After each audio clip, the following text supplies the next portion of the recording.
Savan is in fact not here at the moment, but don't you worry, he should be here any moment, as will my beautiful tanner than me.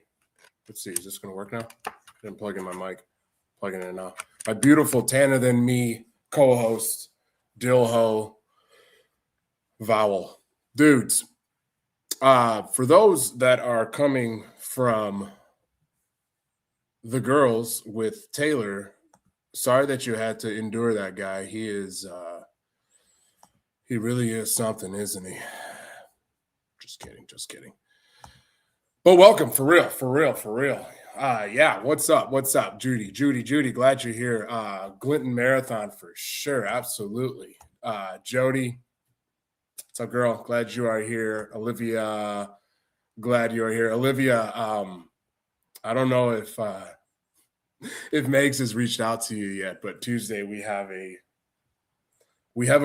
give a little teaser now, so I don't ruin the whole thing. We have a return of a former cast member of the Tuesday night shows, Brianna. She will be coming back, and she's bringing a friend.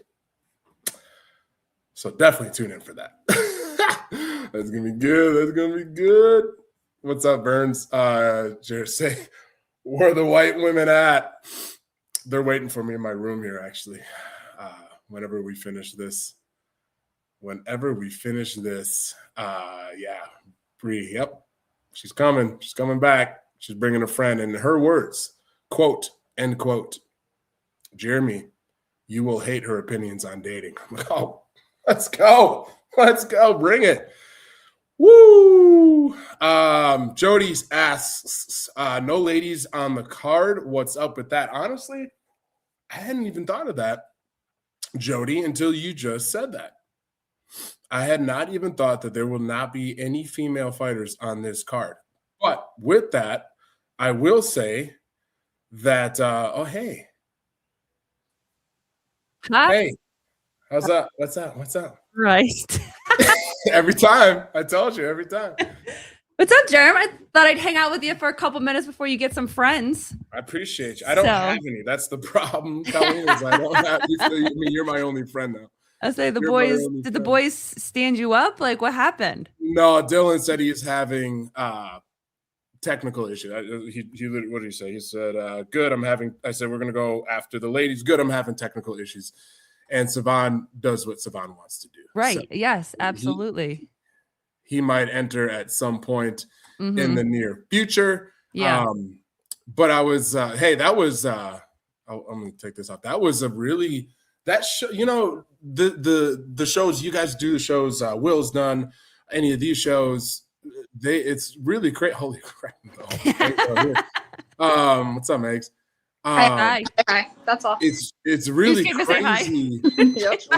What's up? It's really crazy where they go. You know what I'm saying? Like you talk to. Okay, goodbye. You talk to someone like Taylor, and there's CrossFit, there's drug addict recovery, there's the tragic story that they just went through with him and Lizzie. There's Sentinel training. There's so many things, and then you guys end up for like the last 30 minutes or so talking about like religion and you know, in people's interpretation of God's free will and stuff. I mean, that's pretty damn cool, man. That whole episode was really cool, and the fact at the end that he's like, hey, we should do this more often. Like, that's awesome. Yeah, and that's just who we are. Like, I really compare this to as like if you were in town or if someone came to visit and was like, hey, you want to go get a cup of coffee? Like, that's how conversations are.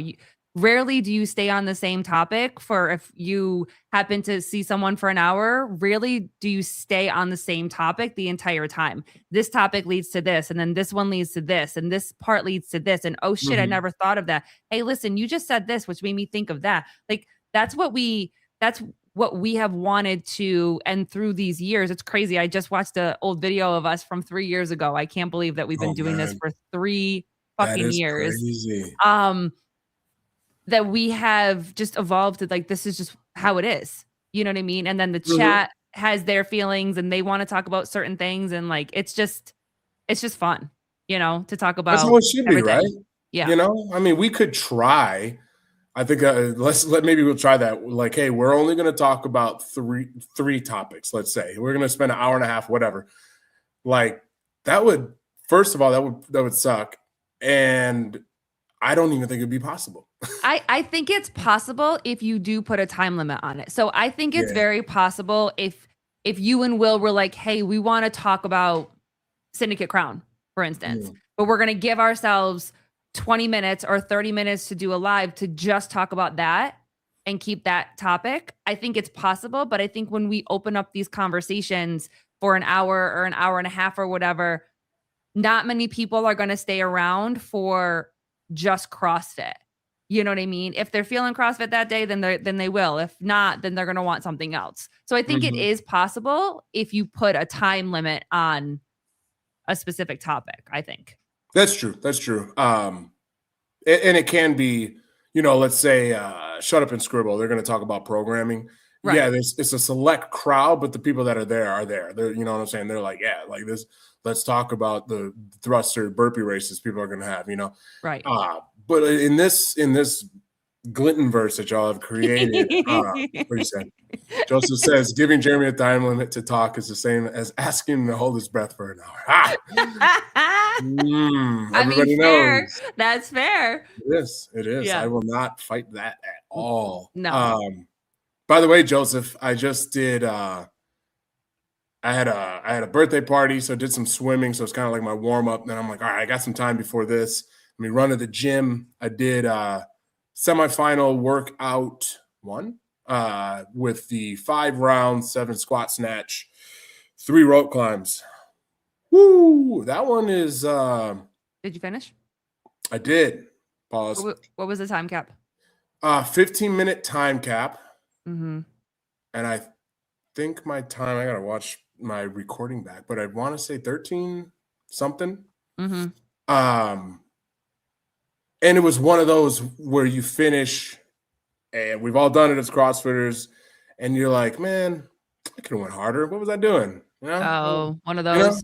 Like I'm saving. I don't want to overtax my grip. I don't want to get my heart rate. Or you're worried that your grip might give out, or especially with rope climbs and stuff like that. So yeah, for sure. Because 30, what is it? 35 squat snatch at a reasonable weight, and then 15 rope climbs. So yeah, I'm like, I don't want to bust up the grip too much.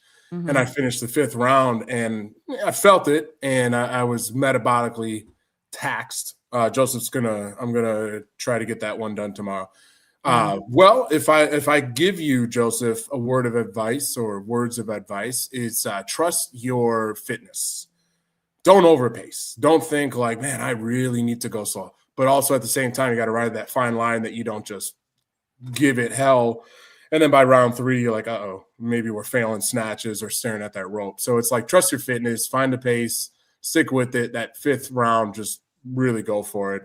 You'll be surprised with how much you'll have left. It's very muscular taxing. It's like a lot of muscle stuff going on. So yeah, it was fun.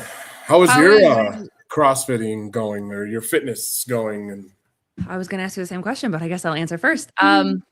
It's going really well. I feel great. Like as you guys have all listened to me talk about a bunch of times, and I will constantly talk about it, like primal mobility has given me my life back. I don't feel pain. I feel soreness, and I can tell the difference now. I'm still dealing with my right hip. It still is very nervy, as we call it. Like there is that nerve pain. But I can squat with a wall ball, air squat, heavy, no belt, back squat, front squat, and my back does not hurt. I am not in pain. Again, I can feel the soreness. Like if I work out really, have a really tough workout, the workout before, or a certain kind of workouts, or I can feel the soreness in my back, but it's also coming from my hamstrings because I'm also deadlifting again for the first time. And I'm also not just deadlifting with a barbell, but I'm doing kettlebell deadlifts. I'm doing sumo deadlifts. I'm doing wide stance deadlifts. I'm doing wide stance squats. I'm doing iso squats holds.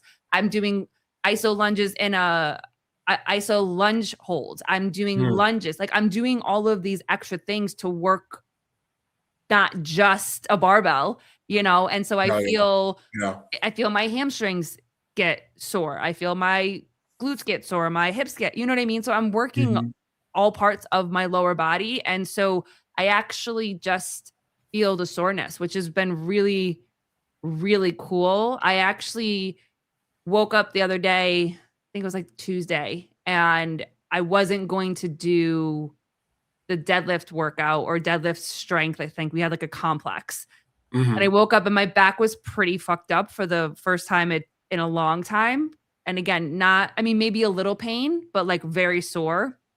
And I was like, I shouldn't do this. I shouldn't do this. And I was like, you know what? Let me just go see. Because lately, the sore that I am, if I go to the gym and do something, I actually fucking feel so much better. Right. I feel so much better. So Motion is lotion. Yeah. I picked a good weight. It was 85 pounds. And it was 3 deadlifts with a 5-second eccentric down to the ground and then 1 second back up. Right into 2 power squats or power cleans. Sorry, 2 power cleans. Into 10 jumping squats. So it was a power complex. It wasn't like meant for super heavy weight. It was supposed to be a power complex. And I was like, I got my belt out. I had it. And I was like, I'm not going to use it. I'm just going to be there in case I need it. It was 7 rounds of that complex. And it was like a 2.5 minute rest between each.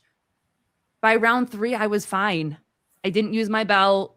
I actually, because I was breaking up, I was doing the 3 deadlifts and then dropping it and then doing the 2 power cleans. But by the 3rd round, I was doing the entire complex like I was supposed to. That's so awesome. And I felt really, really good. So right now, I feel great physically. I'm going to be dialing in my nutrition, and I've been working with a friend of mine who's a nutritionist, and I'm going to be doing a little fasting, doing a little, she calls it a liver detox. That was very helpful for her in trying to get pregnant. I'm not trying to get pregnant, so don't ask that question. I'm not trying to get pregnant. I'm just trying to get the bloat. I'm still bloating a lot. I'm still very inflamed. And every person that I've talked to and worked with before just gave me a handful of supplements. It was like, here, take these. And she's not doing that. So it's going to be shakes that I drink, that I make at home. It's 7 days of just shakes.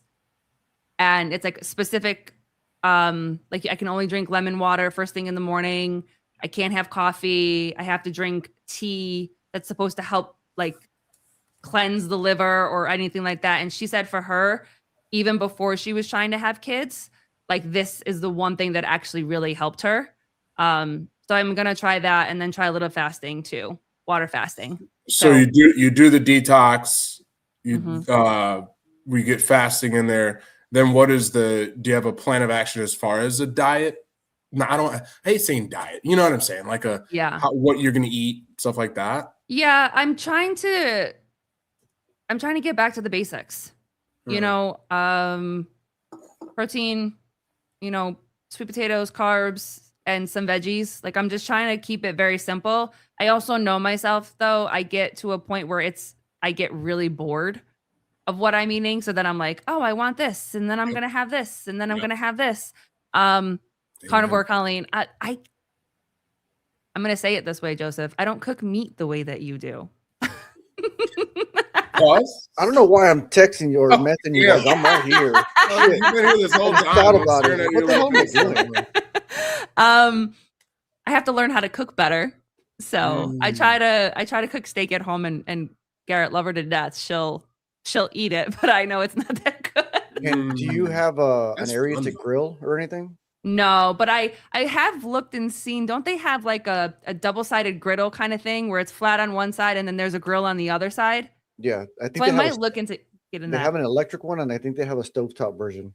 Yeah, I might actually look into getting something like that too. Or just get a nice cast iron skillet. Okay. Before we continue, El Padrino, thanks for being here. We will get to this. Trust me. we're getting there. We're edging you guys right now. We're keeping Jeremy company until he gets some friends. His actual friends show up.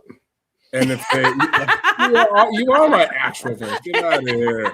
Matt Burns said something. There is something exhilarating about being sore. What's wild about that is, I thought, I'm 40 now, so it's not like I'm super old, but I thought that would go away. That feeling, but it doesn't. Soreness, really? No. Of like enjoying soreness. Oh, I thought you meant soreness. I was like, no, that shit's gonna get worse. It gets worse, yeah, right. Yeah, that's easy. Yeah, that gets worse. But I did 3 workouts yesterday, and my legs, my hamstrings, my butt cheeks are sore. I sat How was that walk across? Mm-hmm. And I thought, okay, just don't hit the step, don't fall, walk slow if you have to. Take small steps. Don't take any long steps. Yeah. I feel everything today. Yeah, but like, so there's that. That's maybe extreme because you were giving it to some fucking hardcore semi workouts. But like if you're talking like your regular day of sentinel training that next day, or what you feel from the prior day, like even at what are you, 46? I'm 40. Colleen's still in her 20s, so she doesn't know what we're talking about. But but I still love it, dude. I still love that feeling. Burns is 52, and it's just something about like you accomplished something, you went hard, whatever it was. Pause. Yeah, it makes you know your muscles are still working. Muscles are still, yeah, dude. It's a really good feeling. I love that. And I hope that exhilarating feeling never goes away. You know what's crazy though is that the more that I've been leaning into like primal, for instance, or accessory work, dumbbell, single leg stuff, slow tempo, like the more that I've done that, all of the things that I was doing to try to prevent myself from being in pain was actually causing me more pain. So the kettlebell swing is the perfect example. Crazy, I used to keep my back so straight in a kettlebell swing. I wouldn't use my legs at all. I wouldn't hinge into my glutes or my hamstrings at all. But I'm like, I'm protecting my back. I'm not going to injure myself, because if I get into that hinge position, it's going to actually hurt me. Yeah. But I was using nothing but my arms and my back to get the kettlebell overhead. So I was actually putting more pressure on it. So when I started to feel better, and we were doing like a kettlebell warm up, I actually grabbed the kettlebell and did the kettlebell swing correctly. And I was like, I feel it in my glutes and my hamstrings like I'm supposed to. I was like, this is actually really, really insane to think that I was doing this one preventative, quote unquote, preventative thing for so long. Excuse me. And it actually was making it worse. The same thing with everything being so linear. I talked to Matt and Steve about that with Primal all the time, is that I was so like this way or this way. And when you go this way, you have to turn the entire body this way. I don't know about you guys doing Primal, but all of the rotational thoracic moving that we're doing, I feel so much better. I'm telling you, it's so funny you say that, because I was going to go back. I was going to swing it back to Primal because people, oh, I do this. And especially like the pro athletes, it's hard to trust. Do they really actually do it? There was a whole thing about the eating, CBG eating or whatever, that whole company. Do they really do it, or are they just pushing it because they get sponsored by it? But like Primal legit works. And this is somebody, so to what you're saying, Colleen, is I did ROMWOD for a long time. They're still around. They're called something else. Then I did GoWOD, and a lot of it, unless they've changed, and someone correct me if I'm wrong, a lot of it was like holding pigeon pose or couch stretch or some sort of stretch for a very long time, 3, sometimes 4 minutes, and you're breathing through it and all that stuff. And I did it, and it helped, especially like post-WOD, to just get like some stretches in to loosen your body, stuff like that. But then all of a sudden I find myself, as I'm getting older, getting these tweaks. You guys saw in the first damn workout, wall balls. I couldn't do wall balls without just shooting pain that just stopped me dead in my track. And this is somebody that stretches every day. I stretch every day, but I wasn't doing what Colleen's talking about, rotational activations, weird shit, man. There's like a newer one that I've seen where breakdancing. Meg, I'm waiting for my Olympic breakdancing call because of Primal. Matt makes us do some crazy shit. So I would stretch with for the bench. Have you guys done the one? It's the bench is next to you. The leg You're one? on all fours, but then you bring the one leg and you knees. rotate. Yeah, and then you lift. Oh, your that's foot. new for you. You haven't done that one yet. I haven't done that one. I'm so new to this whole Make thing. sure you do that at the gym so you can find your forever woman there at the Is gym. that what Or it's gonna man, take? either one. That's either what one. it's gonna take. I'm just saying that'll get people in there. Do it in the middle of the floor so everybody sees doing you. it all wrong. Do it out in the open. Yep. But like shit, like right in the middle of the gym. Just put himself right in Right. the Set up middle. a bench. Take your shirt off, oil yourself up, and then you start That doing that. tactical frog and like a God. cat cow would be like that's it. That'll would just do it? be the three that just No, gets your that forever breakdancing woman. one puts your junk all out there. You lean back, slowly lean back Yep. into it. You guys are giving me that's true. ideas here, huh? That's true. That's true. All right, I love you guys. I gotta go, but you guys have a great show. All right. Well, thank you for popping on. Yeah. See you guys. See ya. Yeah. Bye. All right, dog. Yeah, I don't know where these characters are at, man. My cohorts didn't want to show up for me, but it's all good. Maybe they'll pop on at some time. Like I said, Savon does what he does what he does when he wants to do it. And then Dillon's having technical difficulties, but yeah, just to wrap that up, like doing all these crazy activations, I found myself having to stretch for long periods of time less. I'll still stretch, you know what I'm saying? Like especially at work, if I'm at my desk and I'm, on my computer, I'll do some shit, man. I'll do some couch stretch. I'll do some whatever, splits, whatever, you know what I'm saying? But like, I don't have to do it as much because every day you're spending however long on your primal mobility workout that you're activating those areas, you're strengthening those areas at end range. What do they call it? End range of motion. End range. Yeah. So it's for those that haven't tried it. We talk about it all the time. None of us are saying it because they pay us a shit ton of money to say it. We're saying it because we're people that have had broken areas of our bodies or whatever you want to call it, that it has directly helped. And with that, yeah, Epidural's got a good point because I would spend maybe 20 to 25 minutes just static stretching, thinking, oh, this is going to help my mobility. But then when I started Primal, I thought, oh, shit, I've been wasting all that time. Yep. And maybe 15-minute, those stretches where you're actually tweaking, turning, and using those stretches to stretch out the muscles. I mean, it's helped a lot more. Oh, hell yeah. It's like I said, I was still like maybe just creature habit at this point, but I finished that workout, cool down, maybe sit on the bike or whatever for a little bit. And then I'm going to spend a little bit of time in like in a pigeon pose or put my arm against the wall, turn. It feels good. You know what I'm saying? But like the benefit, the feeling good, the et cetera, is going to come from how they have prescribed what they do. It's some of the shit is weird, man. Like if for those OGs, if you remember Kelly Starrett back in the day, hey, take this lacrosse ball and fucking lay on it and like do this with your arm and do all, and you're like, what the hell are you talking about? And then you do it and you're like, oh my God, bro. Like, wow. That's what it's like. That's the best way I can sell it. So my shoulder surgery and just those small little turns, holding the ball, turning, rotating. Same thing with that rotator cuff. It's like, holy shit, I'm not doing anything, but you can feel everything. You feel the hell out of it. Yeah. Two things before we jump into some UFC talk. Rambler, it is good to see you. It is really good to see you. Welcome. In true Rambler fashion, they never leave just one message. It's always a couple. We got Dillon will be here in 2 minutes, hopefully. What a tease, you know what I'm saying? Iran seizes Chinese oil tanker. Okay. Jody, where is Kelly today? Oh, Kelly Starrett. I'm like, he is still at it. If Instagram is telling me anything, he is the ready state. I believe he still does his thing. So he's still out there. He's still at it. Okay.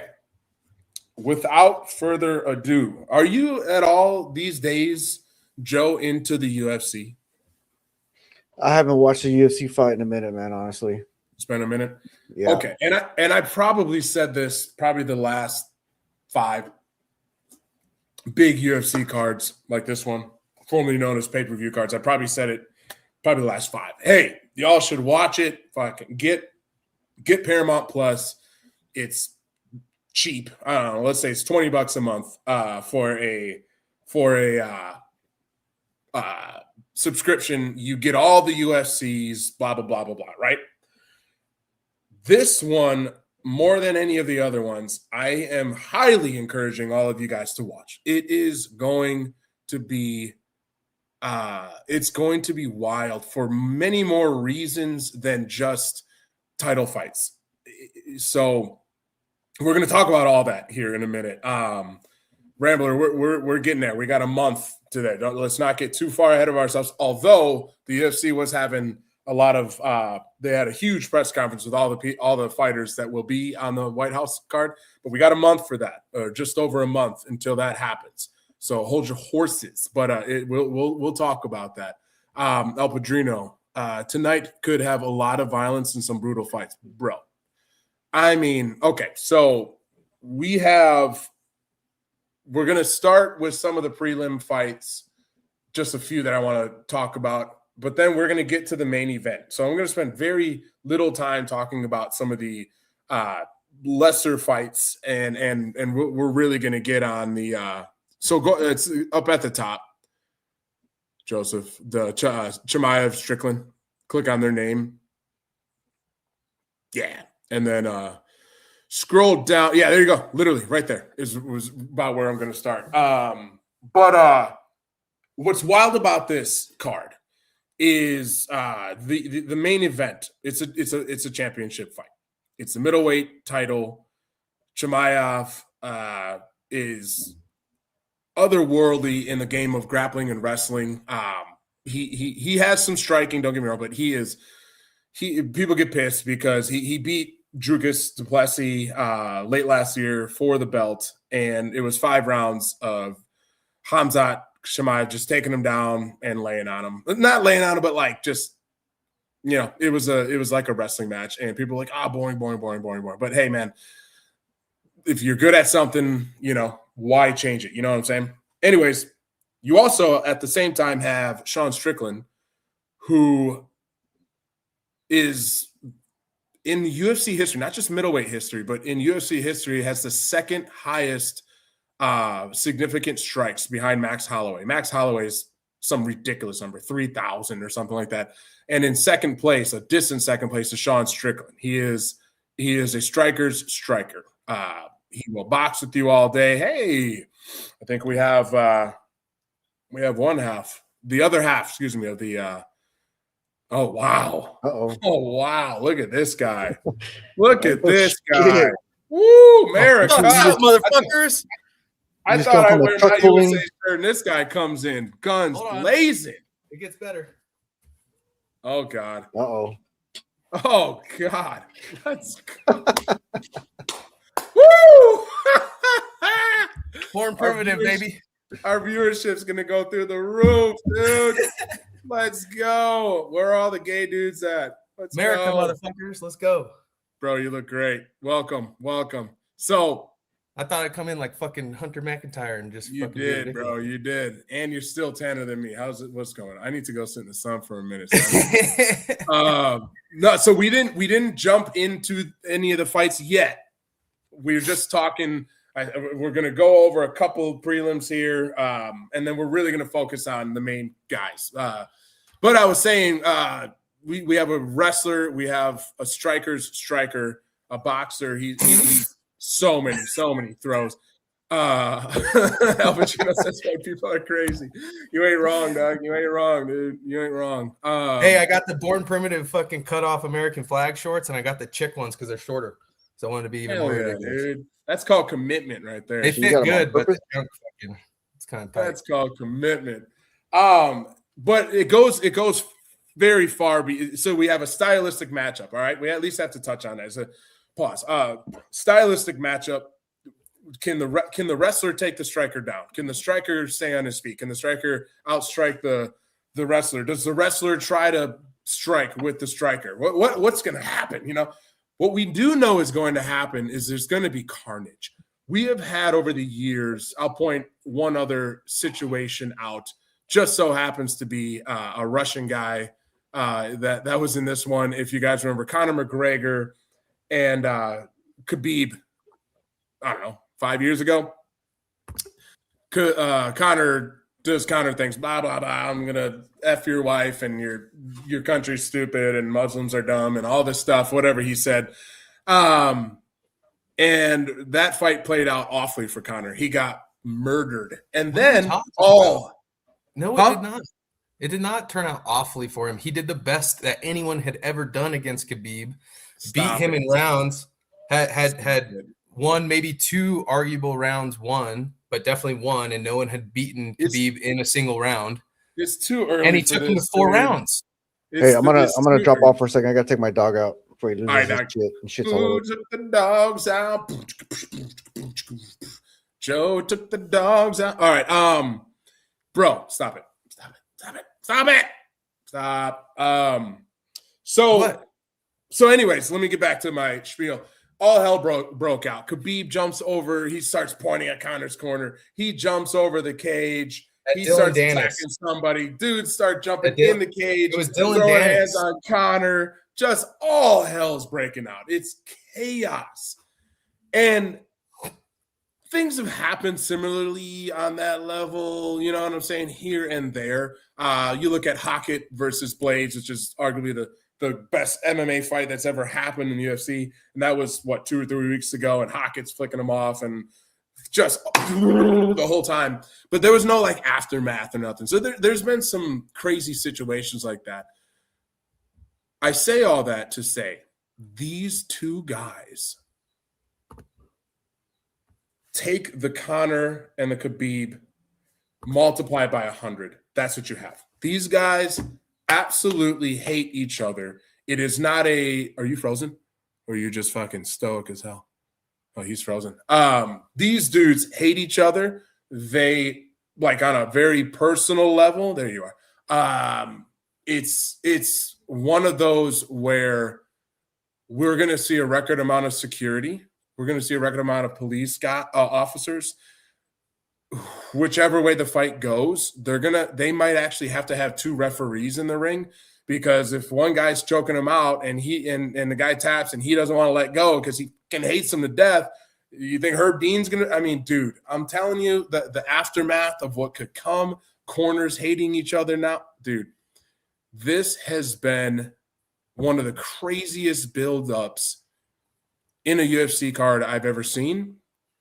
And what's crazy about all that being said, and we're going to dive into some of these fights now, there's another championship fight on this card. That's crazy. You get 2 UFC championships on the same card, and nobody is talking about Joshua Van versus Tyra. No one's talking about it. And it could be one of the cooler fights we'll ever see. At least this year. Tyra. It could be one of the better fights we'll see this year, maybe in the last handful of years, because you're talking about flyweights. These guys don't fatigue fast. They throw hands. They go at it. Both of these dudes are crazy talented. And no one's talking about that fight because you have 2 dudes that want to literally unalive each other. Bro, I am geeked for this card. Let's talk about it. I want to we're going to go super quick because there are some videos. Yeah, Jody asked this before. No women on the card? Well, for one, the roster of women is maybe a third of the men. Mm-hmm. Maybe. So, it might be less. It might be like a fifth of the men. So they might not have anybody ready. And then on top of that, there's not a title fight to line up.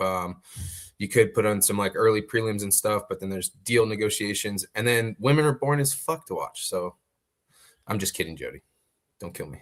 Well, I mean, don't get me wrong. I mean, there's there's some dude fights that suck. I mean, look at there's Johnny plenty of dude fights Walker that are and fucking dog shit snooze fest, just like there are chick fights. It's just like Johnny Walker because versus what was it?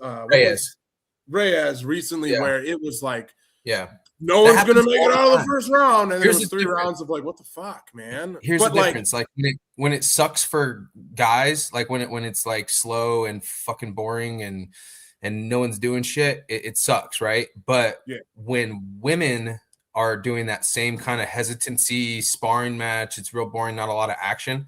It seemingly is even more boring because they move slower. So it's like Correct. they naturally aren't as fast or as powerful Right. as men.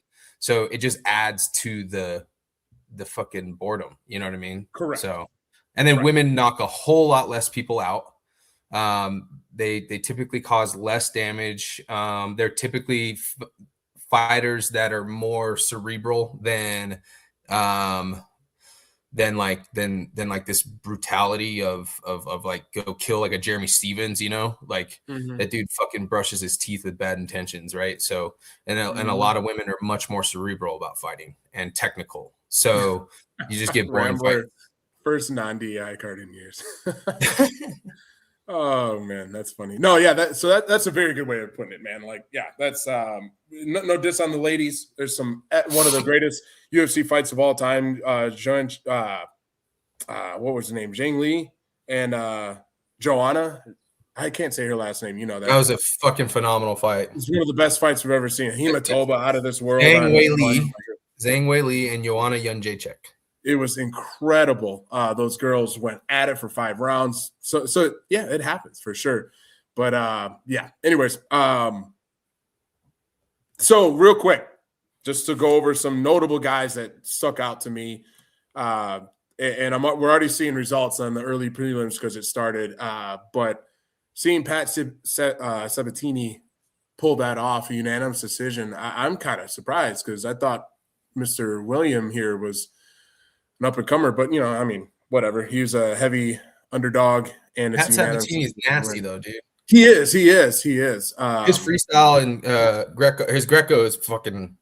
Yeah. It's nuts. So it's perfect for. He's clearly still got it.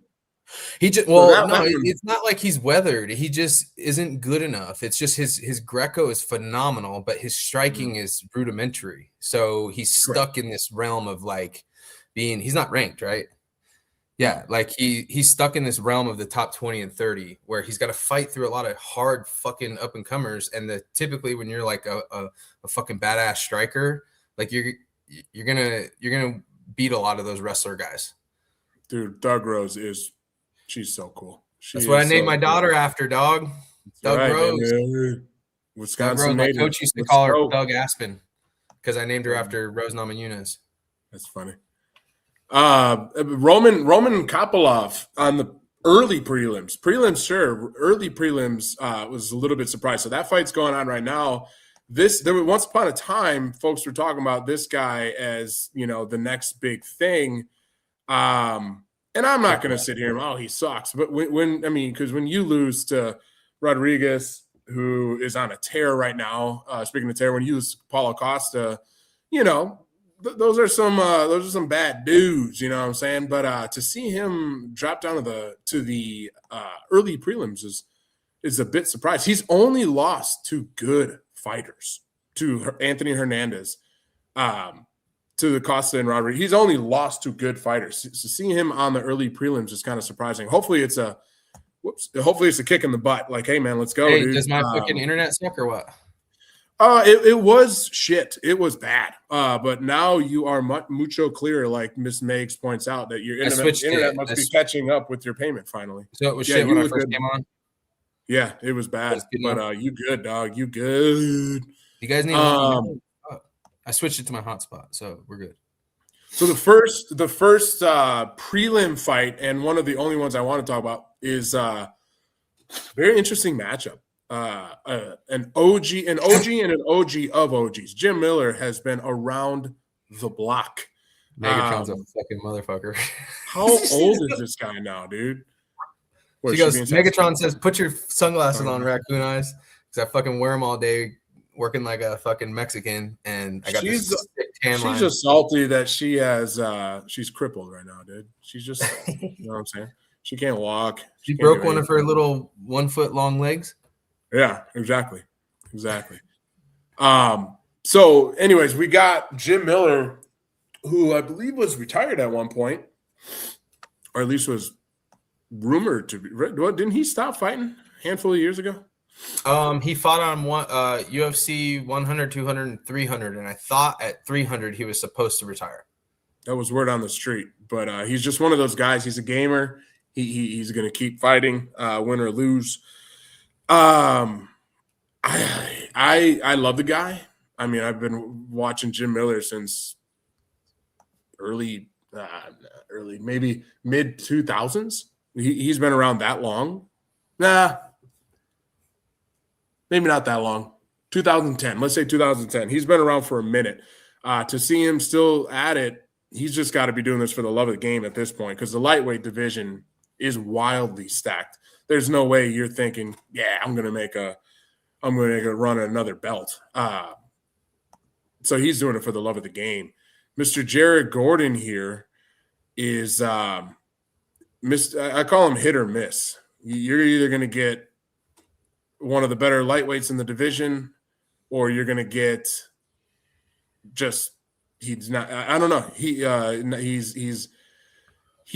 a up and down kind of a guy. But against a Jim Miller, dude, I'm taking Jim fucking Miller, son. You're taking Jim Miller. My heart takes Jim Miller. My heart says, yeah, Jim Miller, duh. You know, he's a legend. He's experienced. He's been fighting since the Stone Age. But I don't know, man. So at some point, the game passes you up, no matter how much you love the game.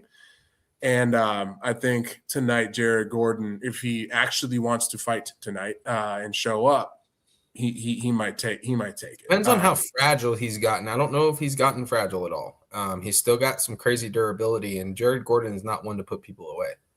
Exactly. So it's very true. And I think Jim fucking Miller, and I keep saying that because that's what everybody says. That's what everyone's always said. Jim fucking Miller. Jim fucking Miller. But that's like an old school thing.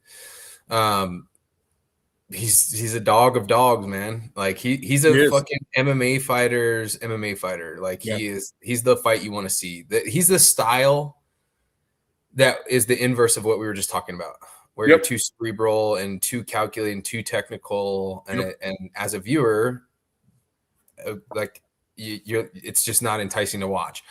As a fighter, yeah, of course you should protect yourself at all times and get hit the least amount as possible and take the least amount of damage and do everything you can to win at the same time. Yeah. But we also want to see you go to fucking war. Yep. So.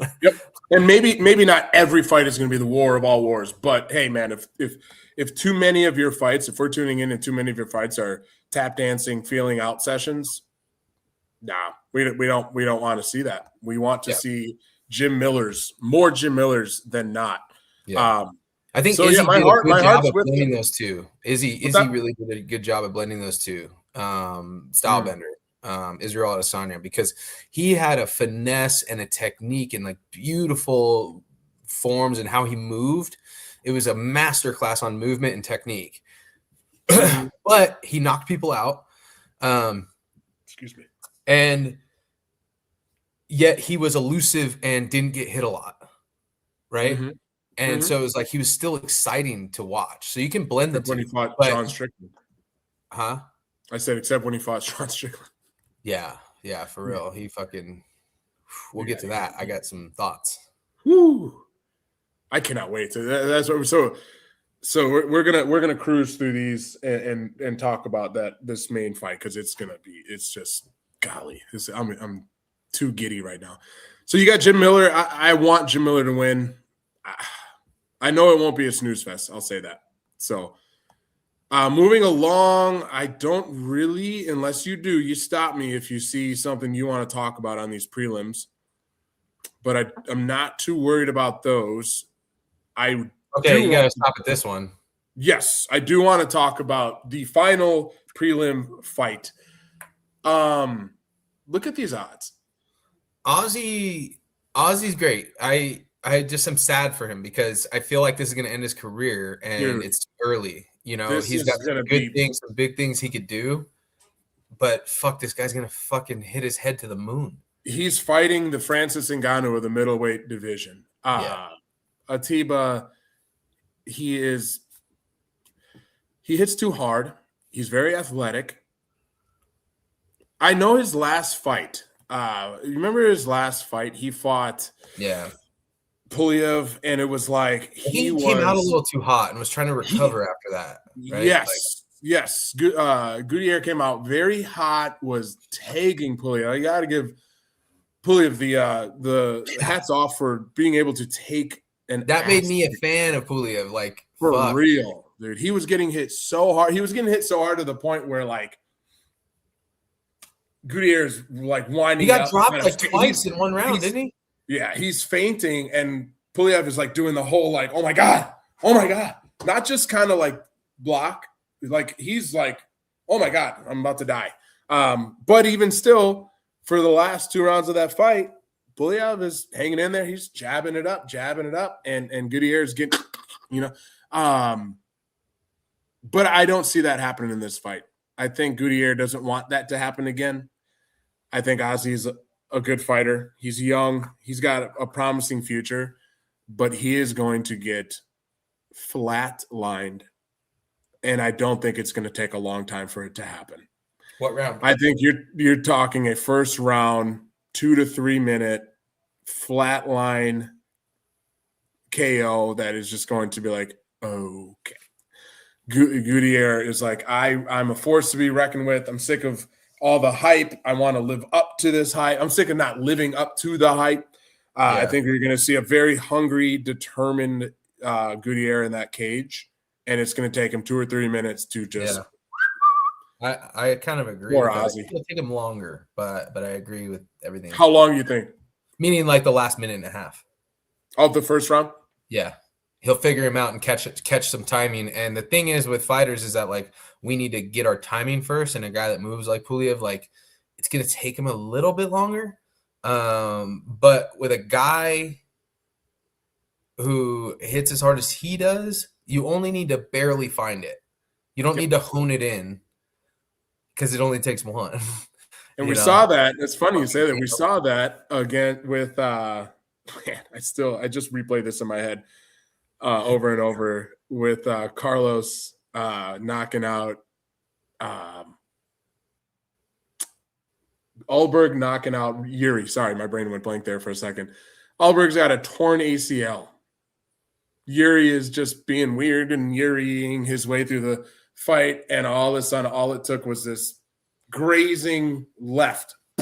Alberg drops him. I was like, oh my god. What do you think about Yuri's response to that? I don't buy it. Give it context. Give it context. So for those that are wondering, maybe a month ago, 3 weeks ago, Yuri Prohaska versus Carlos. He's like a samurai. He's like a he tries to like Chechen samurai, right? Yeah, basically. He legit tries to practice that lifestyle. Yeah, he'll go out in the woods and isolate himself, and like he's an honorable fighter. He's a fan favorite for sure. People love him. Anyways, Carlos. So they're fighting for the vacant light heavyweight, title. Carlos just kind of has this weird steps back and tears his ACL. Now we don't know this at the time, but like if you watch the replay and then you see how he responds, you could tell something happened to his right leg. So then word on the street and Yuri's, I showed mercy. And I don't buy that because if you continue watching that fight, he's attacking the lead leg. He's throwing hands. He's going for him. Maybe not as aggressively as something he should have, but he's not going for it. I don't remember exactly the question he was asked, but it was along the lines of like, hey, you saw did you show mercy? You saw he was compromised. Did you show what was going through your mind or something like, why didn't you attack him? Mm-hmm. And he responded with one word. He said, mercy, and I never registered that as like he was saying as it like in pity. I never registered it as like he felt bad, so I was giving him mercy. I didn't hear that from him. What I heard was he was saying mercy. He did attack the lead leg at first, but he stopped. He turned it into a boxing match and even told him, "Come on, let's do this." Yeah. And like put his hand, let's go. And that's what he meant by mercy. He didn't mean I'm being pitiful the same thing. and like I feel bad for him, so I'm going to give him It's a the shot. same thing. It was he gave him mercy. No, he's trying to be like mercy. He's being honorable. The thought of mercy, of understanding. Mercy is the wrong word. He used the wrong word. He's being honorable. What he did. Let me talk. Fuck. What he did was he wanted a fair fight. He didn't give a fuck about his knee, but that's not how he wanted to win. So he was like, fuck, your leg's broken, let's throw hands. And he got knocked the fuck out. And so that's what he meant by mercy. Does that make sense? Yes, but you're going a roundabout way of explaining mercy. You see that your opponent is compromised. I'm trying not so to instead equate of mercy going to for pity. what you should go for, you show mercy in hey, let's just stand and trade. So yes, I hear what you're saying, but he's going I don't know, maybe the word is honorable. He's trying to be honorable instead of that's what I mean. Mercy is the wrong word. Whatever, but that's a language barrier thing. Like he used the wrong fucking word. Well, hey, to be honest, Joe Rogan used that word. When Joe asked him, he said, "Were you showing him mercy?" And Yuri said, he responded yes. with mercy, you know. Yeah, Joe brought the word into the conversation. Did he? I thought he was asked, why didn't you go after him? And then he said, mercy. Can you pull up the clip, Joseph? Are you in the background still? All we see is his little thing. Hold on. I want to address this. Olivia, yeah, we can definitely. I know how offended you get. We know how offended you get, Olivia. So we'll talk about that because that's actually coming up fairly soon. Olivia is cool. She's cool. She's cool as shit. She's awesome. She's fucking facetious as fuck. She belongs in this chat. For sure. Let me see. Joe Rogan, interview after over. Okay, let's see.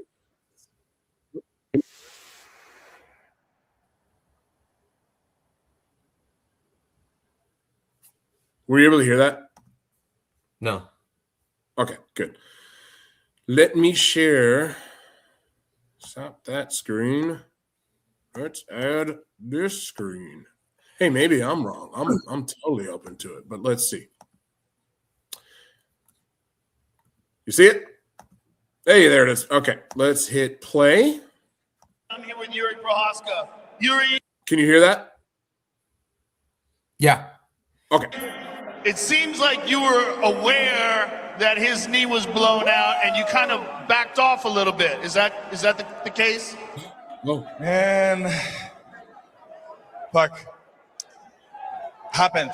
Man, I felt like mercy, you know? Ooh. In that fight. Ooh, you're right. He said it. And I really don't think he's using it because mercy will often, it seems like, maybe to me, I don't know the definition, like fucking Webster type shit, but it feels like it has a level of pity with it. And I don't think he felt that. I think he was like, I want to win honorably. So his leg doesn't work. Fuck that shit. Let's box from here. That's what I think he was trying to convey. But yeah, I think you're right. I think you're right. I totally heard that wrong. I thought Joe said mercy at first. Where the fuck is he from again? Is it Poland? No, Chechnya? Is that no? Hanzat's the only one from Chechnya. Fuck, he's from the steppes somewhere. Where is anyways, doesn't matter. It does matter, Dillon. Chechnya. They're all the same. Chechnya. CZECHIA. He's from Chechnya? Yeah. Oh shit! I didn't know. Huster something. Fucking Czech Republic. Yeah. Oh, Czech Republic. I mean, it said Chechen. I don't know. Is there a difference? Isn't that different? Isn't that completely different? Bro, I don't know. Right? You tell me. Same, but different. He's from the What Dominican. do you as a fighter though? I mean, you're a fighter. You see a guy. Let's put you in that exact scene. His knees messed up. Are you like, ooh, I want to go honorable here, or are you like, nah, dude, like the belt is on the line, bro? Like I gotta be honest. Like things are chaotic in a fight. Mm-hmm. So fuck, I don't know if I would know. It would depend on the timing. Like, yeah, if I hadn't kicked his leg yet and he stepped back and like it buckled and clearly he was like, oh fuck, my leg doesn't work right now. I probably wouldn't kick his leg, but it wouldn't mean I wouldn't. You would go like the Yuri way, you're saying? I don't think I would. I don't think I would kick his injured leg, but I would fucking stomp on the gas. I would throw like a flying knee or something. You know what I mean? I'd try to finish him for sure. Like, why wouldn't you go for the leg though? Say this: if I kicked it and then he fucking wobbled, I would smash that leg. I'd spam the leg kick. Sure. But if it just happened like a freak thing, I don't know. I'm not trying to be like fucking like I'm high and mighty and honorable and shit. No. You're not coming around.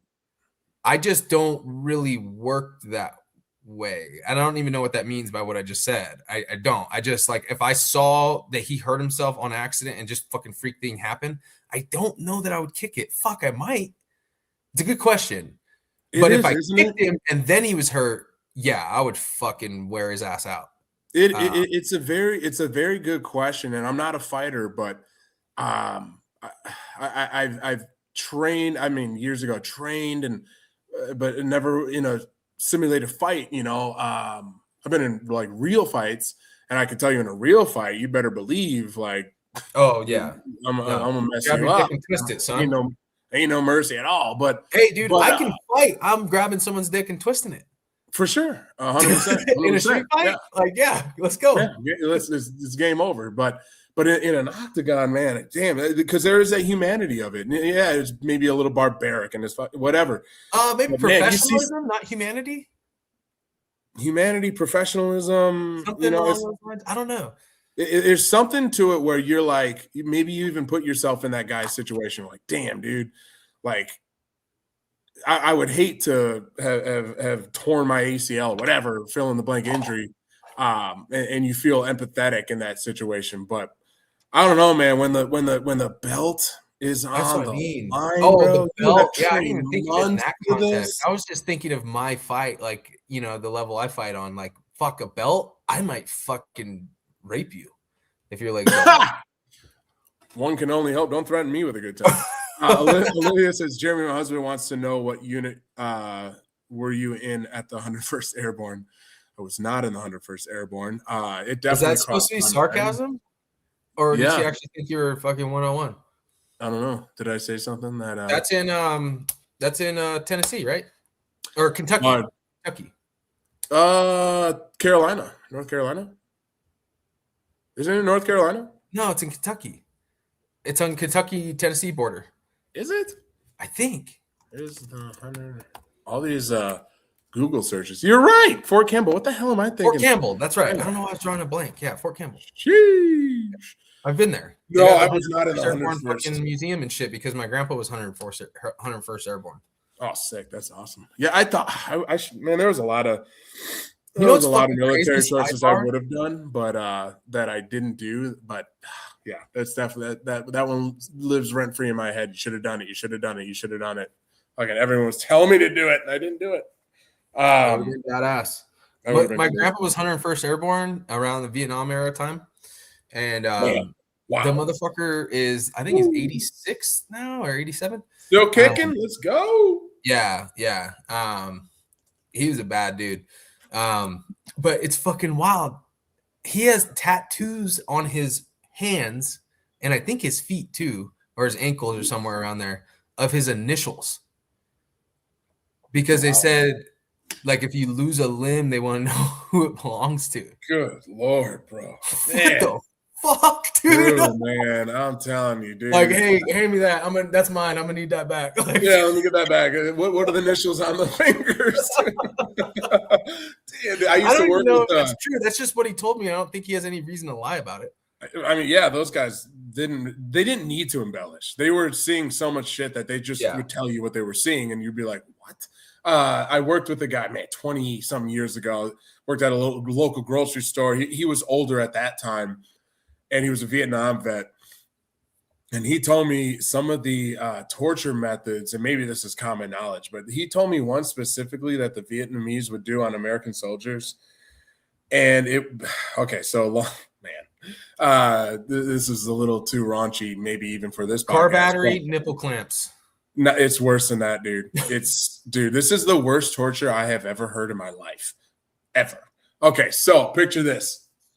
You're an American soldier. You got captured, right? They're torturing you.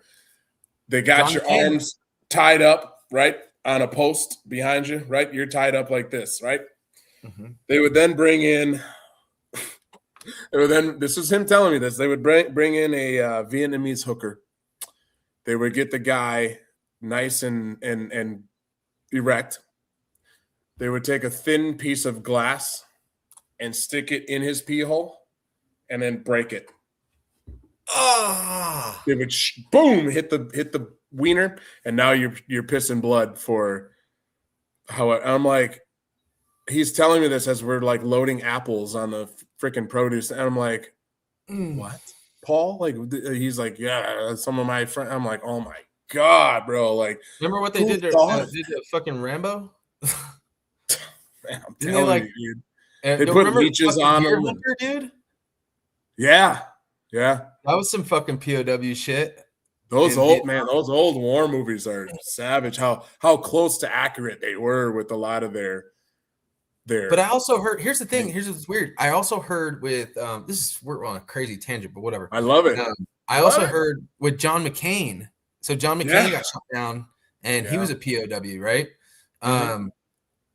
I heard, and I could be conflating stories, but I think it was John McCain. But I heard that they actually that was propaganda, and that the Viet Cong actually kind of didn't harm you. They starved you, and you're a prisoner for sure. They didn't feed you well or anything. They didn't pamper you, but they didn't harm you for purposes of war, Geneva Convention type shit. I don't even know if it was around back then. I'm just using that as an example, law, land, and warfare kind of deal. Right. And I think John McCain would torture himself to get them to fucking give him up. He was breaking his own bones and shit. Where did you hear? I mean, we once thought we landed on the moon, right? I mean, you never know, right? You never know. Bro. I might be conflating stories, but I almost want to say he was fucking himself up to get them to be like, "What the fuck, dude?" And he was telling his command they're fucking torturing me, and then they were they eventually reached some kind of release somehow. I know it's a butchered story. Hey, we're gonna do our homework, and on our next episode, we're gonna have answers to all these questions. It's gonna be 2 hours on John McCain. Crap.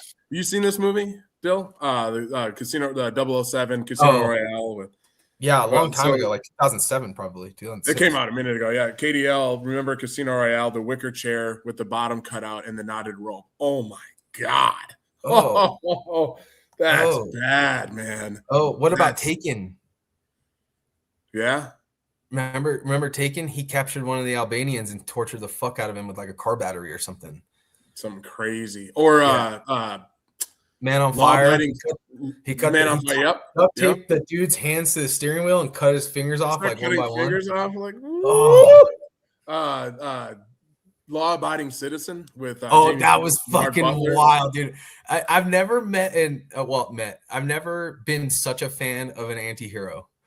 Other than Punisher, I guess, but that was more Law-abiding citizen was more real, where Punisher's it's a Marvel fucking thing, but you murder my family, dude, I'm gonna I'm bringing down the whole system, not just the killers, but the whole system. I saw the movie on accident. Me and my ex-wife, whenever it came out, we went to see something. I don't know. And like at the last minute, we both were like, you know, and then I look over, I see the poster, Jamie Foxx, Gerard Butler, whatever the slogan was, but I'm like, why not? Let's do it. So we buy tickets, and I'm just sitting there the whole movie like, this is awesome, dude. And like you said, you're cheering for Gerard Butler to bring the whole thing down, and he's blowing up cars and shit. Everybody's scared, just shaking in their boots and fucking. We think there's someone else that's doing it, and he's giving the order, but like, because he's in prison and like solitary confinement. Like, how is he doing this? And man, that was crazy. Anyways, let's get back on track. No shit. Fuck. Atiba's gonna murder Ozzy, and poor Ozzy. And then we move into the geriatric part of the card. The first, and I jokingly say that, but it's going to be an amazing fight. It's going to be incredible. The first fight on the main card, you got Bobby, aka King Green, against who's an OG in his own right, against Jeremy Stevens, who was UFC staple for years. And then they cut him.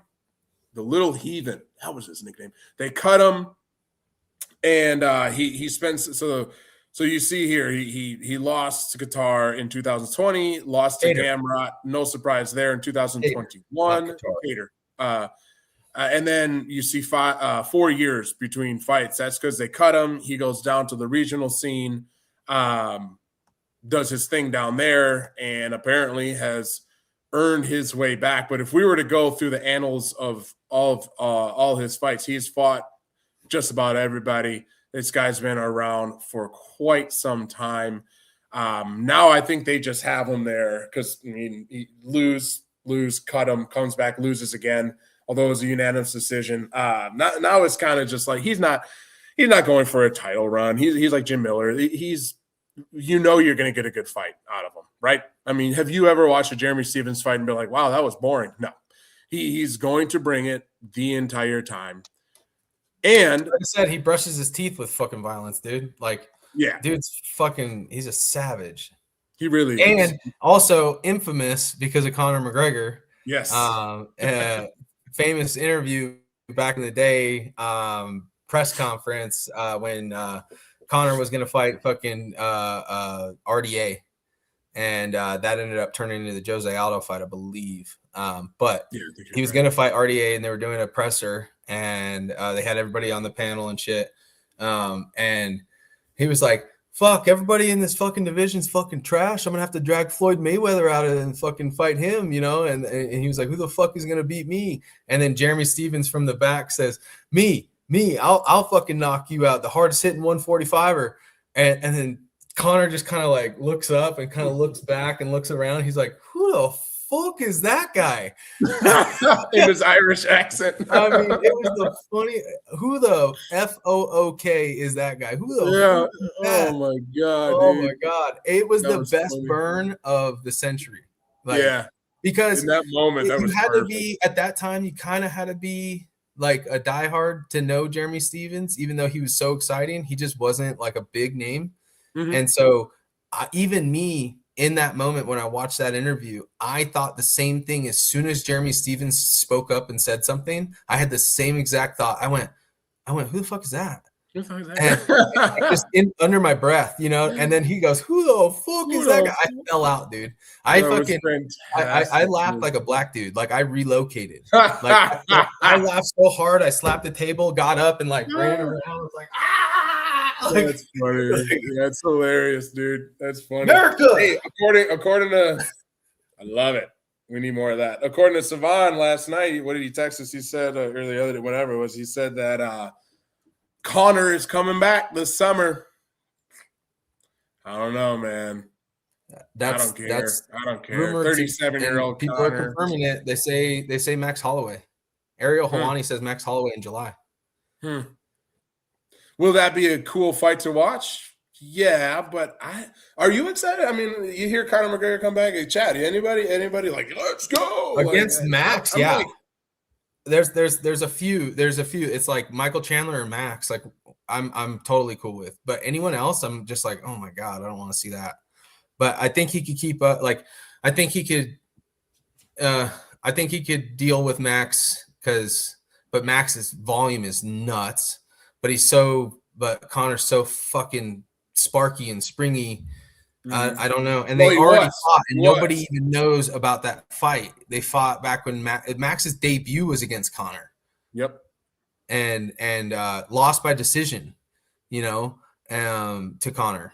And he's been on a tear ever since, obviously. And so I'd like to see it again with a mature, heavier, more healthier, like more experienced, fucking battered and fuck Max, and see what Connor can offer him. I think he'd get fucking lit up, within 3 rounds. But I would love to see it. I think Michael Chandler's the fight, though.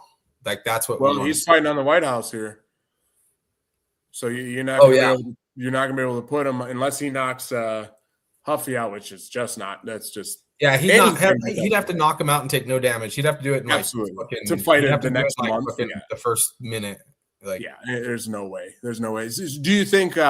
Let's say we got Max and Connor. Do you think they throw Connor into the wolves and say, "All right, this is the main event, five round fight"?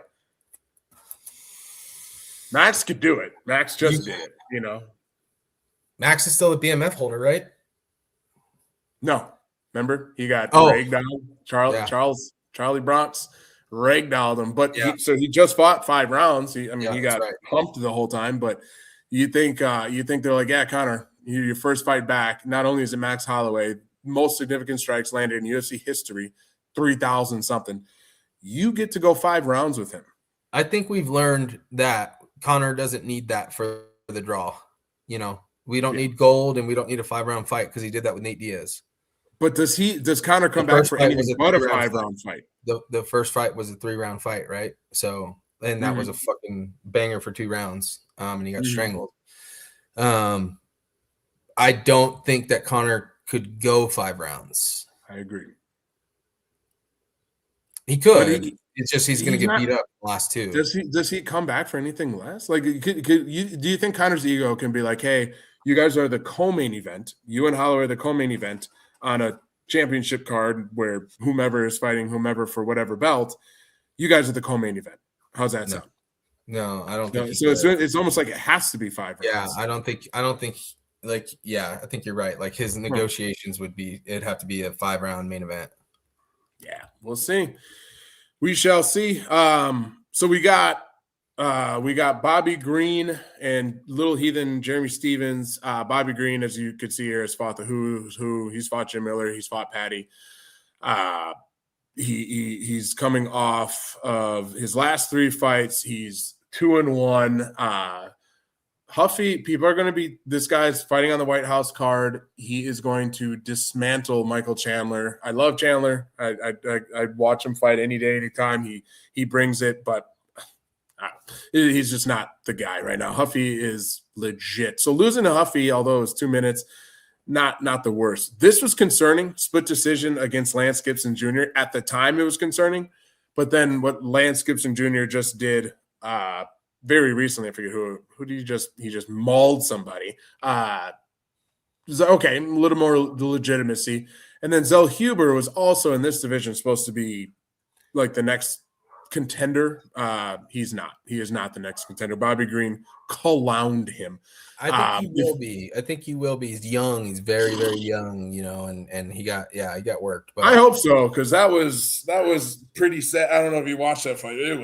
That was sad, man. He just, it didn't look like he wanted to be there. And I get it. Bobby Green, for those who have watched him, he walks around with his hands down. There's no this. They're down here the whole time, and he's just popping off, doing his thing. So it could be very frustrating to fight a guy like that. But Zell, he didn't look like he wanted to be in there. Anyway, who do you got? Who's going to walk Jeremy Stevens for you? I think Jeremy's going to clip him. Think so? Dill Hole, Steve Austin. Hey, Jerem. Bring up the glass breaking fucking. Yeah. I'll bust a beer can over my head. You break the glass.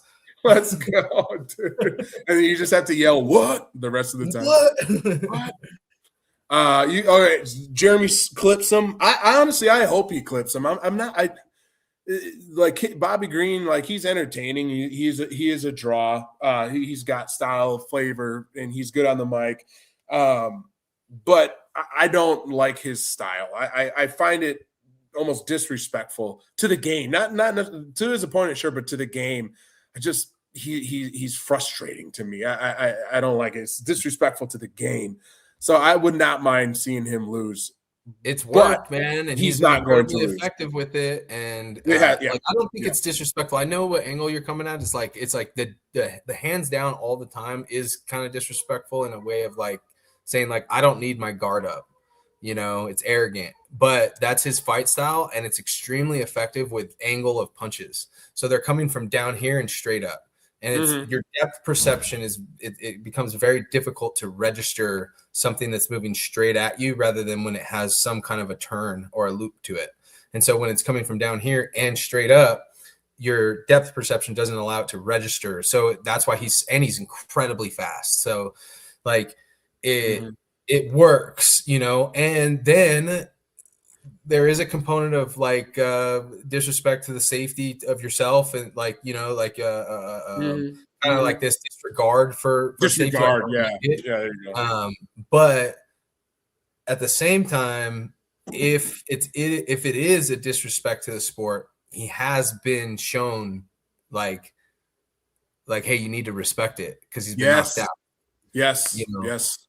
It's just most recently by Huffy, and that was he got wasn't a spinning back kick that Huffy caught King Green in the side of the head and just put him to sleep. Yeah, and I think he got knocked out by Grant Dawson too, like in the first round, in the first like minute and a half. And Grant Dawson is not a striker; he's a wrestler. Yep. So you got to respect it. I know what you mean. It's just his style is crazy, and fuck, I mean, it's almost like Dominic Cruz, you know, like everybody, like he could have fought like that, right? And then wild footwork and head movement. He was so quirky and strange comparatively to traditional boxing methods and footwork. That like with all of the dipping, like he'd always just head off the center line at all times, and everyone said you're gonna get head kicked, you're gonna get fucking kneed, and he got kneed, knocked out by Henry Cejudo. And he got head kicked by I think Chito Vera. And so like ultimately everyone was right because with time it caught up to him, but he's one of the greatest fucking bantamweights of all time. Like, so I don't know, is it wrong? You know, it's like fuck, it worked. Like he got knocked out twice to what everyone said he was always going to get knocked out from all the time, and he never got touched and was arguably the greatest bantamweight of all time. And agreed. So getting knocked out twice over that fucking resume it's like hardly evidence to me that it's wrong. Correct. Yeah. Very good. Very strong point. Jody, how are you It's funny to say this. I just read it and said it out loud. How are you watching the fights tonight, boys? This part's what was funny. I use IPTV. IP. I don't know what IPTV is, but they're on Paramount Plus. Jody, if you hi, sweetie, how you doing? Say hi, Germ. Are you being bashful? How cool does your dad look? Isn't he awesome? Yeah. How's your little sister? How's your sister? I like your toes. She crazy. My mom just took her to get her toenails painted. Oh, that's awesome. Yeah. That's so cool. Yeah. Mom's got to be super excited. Okay, go play, okay? I love you. Okay. Bye. Mom's got to be super excited that the grandkids are home, right? Yeah. So cool. Yeah, for sure. She fucking eats it up, dude. It's awesome. It's cool. I love giving that to her. You know what I mean? Absolutely. Hell yeah, dude. You're a good son. So yeah, Jody, Paramount Plus is how I watch it. I didn't even know there were other ways besides like, I mean, there are other streaming services, but I didn't think, didn't even think that. Good question though. Yes, she is. Olivia says, "Little, what a little cutie pie." She really is. She's just so like. So I'm gonna. You got Little Heathen, which I wouldn't be mad with, but just Little Heathen. He's lost his last at least 3 fights. I don't know. I think Bobby Green has his way with him, but I think it's gonna be a very entertaining fight. Very entertaining fight. Moving on. I gotta check on something. I just heard a bang. Yeah, do what you gotta do, Doug. Do what you gotta do. I'll be right back. For the audience, KDL. Wow, what a freaking Wad Zombie. Where is that guy been? Wad Zombie probably knows how to watch him for free. What a callback. What an OG callback. Wad Zombie, if you're listening or you see this, we miss you. Come back to us. So the next fight, Sean Brady is coming off a loss in a title elimination, basically a title elimination fight in the welterweight division with Michael Morales. Michael Morales is a freaking monster of a man. Joaquin Numanza is coming off a loss in a battle with Kamaru Usman. And one thing you'll see about Buckley is he's fought, as you see, the who's who. But I wanted to show this. I watched this fight, and I think right after I texted on, I said, this guy will hold a belt in the welterweight division someday. So for your viewing pleasure. They are so even on total strikes at the moment. Did you see that? One of the most spectacular knockouts we have ever seen. He's got a lot of personality. He's hella skilled, but he's got personality. He's a guy, I want that to be my champ. You know what I'm saying? Like, he's gonna. That might be one of the craziest knockouts I've ever seen in my life, Dan. That is real life ninja stuff. Impa Kasanganay catches this kick. Check it. Let's take a look. Boom. Great catch. Perfect. Catches Great catch. but that is, oh my Beautiful. God. You got to be kidding me. Good. Beautiful. Night. That's a taekwondo move all day. Yes. Foot on the body pad. Oh, Back jump. Wow. Very slick. Man. So. Hey, that was a knockout heard around the world. It was like one of the early fights during COVID. It made Joaquin Buckley huge. That guy was on a tear on his way up and kind of seemed like, I don't know, what's this Buckley kid going to do to him? You know, there's no way he's going to keep up. And he fucking did that. Then this is like fucking God's got a plan for everything. Check this out. What's his fucking name again? I can't say it. I can't pronounce it off the top of my head. It's like something foreign, right? Damn, he just said it. Something what with is Z. Impa something. Impa Yeah, something. yeah. So he went. He didn't do good after that, and he got cut. And then he went to the PFL and went through their fucking tournament and won it and won $1 million. No way. Yeah. Wow.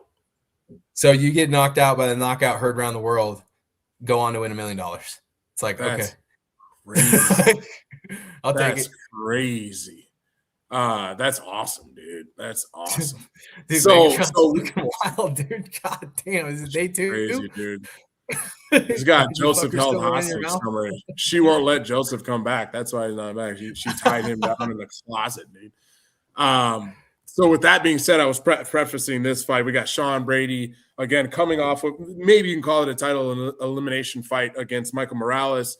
Michael Morales had his way with them. I think the future is very bright for Michael Morales. They need to get him back in the octagon. Anyways, Sean Brady is coming off that loss.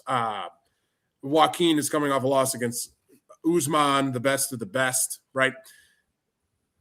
I look at this fight and my analytical brain says Sean Brady is great.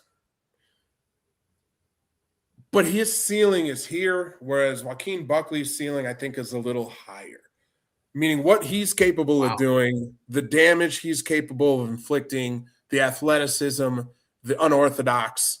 I mean, you saw that kick. That's like, golly, that's crazy. He's a hell of a good wrestler. That's not unorthodox. That's like crazy yeah, athleticism meets Sure. fight IQ meets like high level improv. Great instincts. You know, yeah. Yeah. So maybe unorthodox isn't the right word. But I hear you. Unbelievable I know what you meant. instincts. It's just something you don't see often. Whereas Sean Brady, he's your fighter's fighter, right? But like he's very vanilla wouldn't be the right word, but like he's just gonna kind of do what it takes, and he's gonna hang in there, you know. Whereas Buckley, if things aren't going well, he'll switch it up on you, and whether it's level changes and stance changes, different game plan altogether, like his ceiling's just a little bit higher. What he's capable of doing is just a little bit more dynamic, and it lends itself to who I think will win this fight because of what he's capable of doing. I like Sean Brady. I am a fan. I was actually cheering for him over Michael Morales. But Sean Brady ran into a buzzsaw, and I believe he's running into a buzzsaw again because Joaquin Buckley is a hard man to beat. If you beat him, you beat him, you know? But I'd love to hear your thoughts. Yeah, I'd love to fuck up your stupid ass opinion. There it is. You just don't look. like I think the opposite. I think that. Look at the last Brady, 2 fights. It's a white guy versus a black guy, and you go on with a white guy each time. You're telling us everything we need to know, dog. And the opposite doesn't help, right? It's right. Like all of a sudden, we're suspecting some things. Like it's not just like it might be a Confederate flag on here, not an American flag. No, I disagree wholeheartly. I think the opposite, actually. I think Sean Brady's ceiling is much higher. I think Sean Brady's skill set, not only striking, but grappling, is far and away better than Buckley. Buckley just got fucking dominated by an old ass Usman, and Man, you disrespect Usman like that? Ooh. Yeah, he's fucking old, dude. You know, and he got worked, and Buckley fancies himself a wrestler. And he got out wrestled, and he got fucking worked. And Brady's better than both of them at the same time in the same cage and on the same night. Like that's how good his grappling is. His grappling's insane. But also, your boy can box.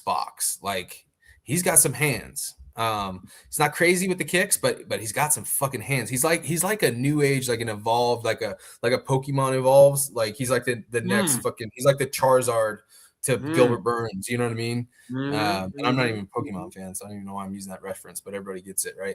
Like he's Gilbert Burns 2.0. Like his grappling's world class, and all of a sudden this motherfucker's got hands, dude, and he can box. And boy oh boy,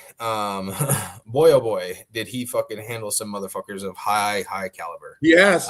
And I mean, you remember what he did off of the loss of Muhammad, of Bilal Muhammad? Like, I don't want to fight. I don't want to fight a Sean Brady after a loss. Like he seems like a very pissed off. He seems like a very pissed off, savage, right? Like war torn, vengeful motherfucker. He's the Punisher. You know, he's the fucking Gerard Butler in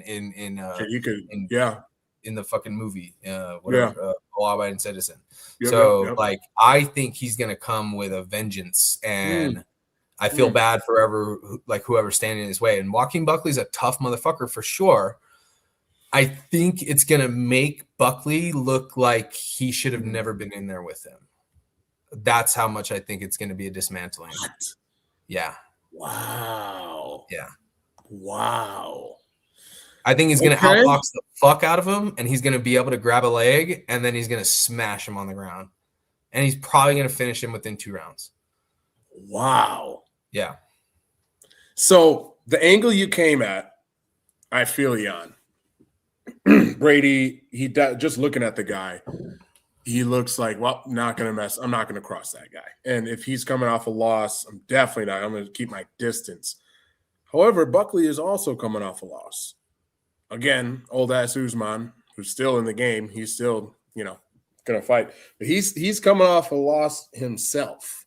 And this, Buckley has been almost to the top of the mountain in this division, in this game. Whereas Brady has been too. So maybe that argument doesn't work. But They're both coming off losses. Why is there no fucking result there? I will Didn't say Buckley Michaels fucking was work. What's that? I'm sorry. I No, was you're just good. noticing the there's no result on Covington and Buckley. Didn't Buckley fucking work Covington? Yeah, I don't know why there's It's weird, right? let's see if I thought he click beat on the it. piss out of him for like fucking 3 rounds or 5 rounds. I or some thought shit. so too. I thought Fight it was a complete ass kicking. But it doesn't show for some But anyway, sorry for reason. disrupting. But Sean, so this is what I'll give you on that argument. You're probably going to win the argument because this is what I'm going to say. Yeah, he stopped. It was Joaquin won that fight. Does it say how? I'm not. I think it was a doctor 5-round, stoppage. like Yeah, it was a TKO doctor stoppage. Round 3. Oh, so yeah. they didn't count it? I guess not. Wow, What the that's interesting. fuck? That's I'd really be interesting. fucking pissed if I were Buckley. Yeah, I'd be a little upset. So to end that discussion, they're both coming off a loss, but Sean Brady's was a lot worse. You got knocked out in 3.5 minutes. He was the number 3 ranked welterweight, and you got knocked out in 3.5 minutes. That's some embarrassment right there. That'll piss you off. He's going to come in dangerous. Joaquin always comes in dangerous. My heart wants to go with Joaquin. My brain says Sean. Sean in a unanimous decision. A grappling masterclass. A grappling and wrestling masterclass. Yeah, he might not be able to finish him, but Jody's right. I just think it's going to be I don't think he's even going to look for the finish. I think he's going to Khabib him. I think he's going to handle him so bad and so easily for three dominant rounds. Smash him and finish him within 2. But it's hard to get it done in 3, you know? Guys are hard to finish. People, like, everyone wants finishes, and I get that. And that does separate you. But the reason why it separates you is because it's incredibly difficult to finish someone. Yeah, it is. It really is. It is. Hey, you put right in, baby. I love it. Grab a 6 or a Twisted Teas and buckle up, Kenneth says. Yeah, for sure. It only gets better besides this fight. I don't want to disrespect either of these guys, but the heavyweight division, it might be seeing a resurgence now with Josh Hockett in there. Love or hate that guy. He just put out one of the top 3 best fights we've ever seen in the history of UFC. So he's why? Bringing it back, right? And why? Why was it the best fight? Like, that might have been top 10 of all time. That was top 3 of all time, homie. That was. Well, I would agree top 5 of all time in heavyweight, but like, I'm just saying top 10 of all time altogether. But like, why was it so exciting? It was because he took risks and got hit and fucking brought the fight and was a dog, dude. Like, the whole time. And Curtis Blades, both of them. They both were just like, hey, man, let's go. You know what I'm saying? And I think what really makes it one of the best of all time, besides the nonstop action, is heavyweights. Not all of them, but a lot of them by round 2, 1.5, halfway through the second round, we're looking at some tired mofos. You know what I'm saying? They look like shit. You know what I mean? Megatron's heckling me again. Megatron says, raccoon eyes, what did I tell you about? Keep your damn glasses on. Don't worry, I got you. Yeah, and you're wearing them the right way now. But like these tire out, right? They tire out. Doesn't take too long, and you're just watching this big, slow moving bar fight, and it's just, you know what I'm saying? So that's what makes it even more special. You saw 2 fat motherfuckers just go for 3 rounds straight, which tells me that these heavyweights, it can be done because it used to be done. Andre Arlovsky's back in the day, and the Randy Couture's, and the Mexican supplements involved in that day. We had some Mexican supplements involved in that day. So maybe. Little bit different. What do you mean maybe? Come on, maybe 90%. But I mean, I'm saying, like, it's possible. These heavyweights of yesteryear, they slugged for 3 rounds. Mark Hunt, there you go. Another great fight. Him and Stefan Struve 7-foot giant. They're just going, dude. So it can be fucking something happened in the heavyweight division where I don't know what happened in the heavy. They just went, cardio doesn't matter anymore. Well, they all got but fat. Josh The physiques Dockett and changed Curtis completely. Blades might have saved it. Say again. They all got fat. The physiques changed completely. They all went. But from Mark Hunt was a humongous. chubby Well, there mofo. was a few. There was like Mark Hunt. There was Roy Nelson. You know what I'm saying? But the physiques overall in the heavyweight division looked like super athletes. The Ubereem, remember Ubereem? Alistair Overeem, right? But we called him Brock, Ubereem in pride. Czech Congo. Because he was fucking roided out of his face and fought a roided out of his face Brock Lesnar. You know what I mean? Like they were different bodies. Even Frank Mir was fucking humongous and jacked and shredded, you know, and he was a grappler. That's all he did. Did I tell you Brock Lesnar retired from WWE? I'm kidding. Okay. I had to bring up WWE real quick for you, baby. Woo! I know you like it. No, but anyways, let's get back on track here. Because we gotta talk about the main event. We got Volkov versus Acosta. I don't want to dive too deep into it. I want to give Volkov his flowers. He is a great heavyweight. His grappling game, wrestling game, very, very good. He can strike. Waldo, he seems to like to strike more from what I've seen. I haven't seen a whole lot from Waldo, but he seems to like to strike more. So I wonder if Volkov plays his game or forces him to play his own game. I see a clear Volkov victory. How it's going to happen, I don't know. But I see a clear Volkov victory. Unfuck me if I'm wrong. I don't see that. I like Volkov. I really do. I just think Waldo is he's caught some momentum. He's caught a lot of momentum, especially coming off the win of Derek Lewis, which was kind of a fucking tap session, basically by strikes by Derek Lewis. He didn't tap, but he might as well have, you know. That was keep going. You know, he just quit. It was very clear. But you know, not to blame him or anything like that. You're like, fuck, I just got knocked down. I'm about to get fucking CTE from getting my fucking brains beat in. He just did what who did Paulo Costa fight? The hard hitting lefty Rushy. I can't say any of those guys' names, but it was just like the last UFC card. That same thing. Paulo Costa threw a head kick. He blocked it, but it just hurt so bad that he was just like, okay. No, but also like it does hit you. Like even if you block a head kick, that head kick landed. Like even if you get the hand up, dude, the kinetic energy from a leg is so strong that even if you get that hand up, it can still really rock you. Because of especially the sheer impact up here. Yeah, especially Apollo. His kick, Paulo Costa's kicks are might be some of the hardest. Beautiful, very, very hard kicks. He's a huge fuck. So you got to think like, man, that was a powerful kick. I don't think he quit at all. I think he was beat. Whereas like Derek Lewis didn't really put up that much of a fight. He just kind of got hurt and then was like, fuck this, I'm out. I'm good. My balls are hot. I'm all set. But I think Volkov is gonna he's gonna be hard to touch at first because he moves pretty well. He's a big fuck, tall fuck. But I think he's gonna get caught sliding out of the way, kind of moving back with his chin up in the air, you know, and he's gonna get clipped. And he's going to get hurt, and he's going to get fucking ground and pounded, TKO, fucking second round. Everybody's getting put out in the second round on this one. Okay, second round TKO. All right, let's move along. I don't want to spend too much time. This fight, man, I tell you what, dude, people just are sleeping on this. And it's because of what we're going to get to in a second here. It's a lot of sleeping on this. It's because nobody knows either of these guys. Yes, you ain't wrong. However, it's still a title fight. You know what I mean? Like it could be a female title fight, and we're like, I don't really know who these girls are, but like it's a title fight. It's a co-main event.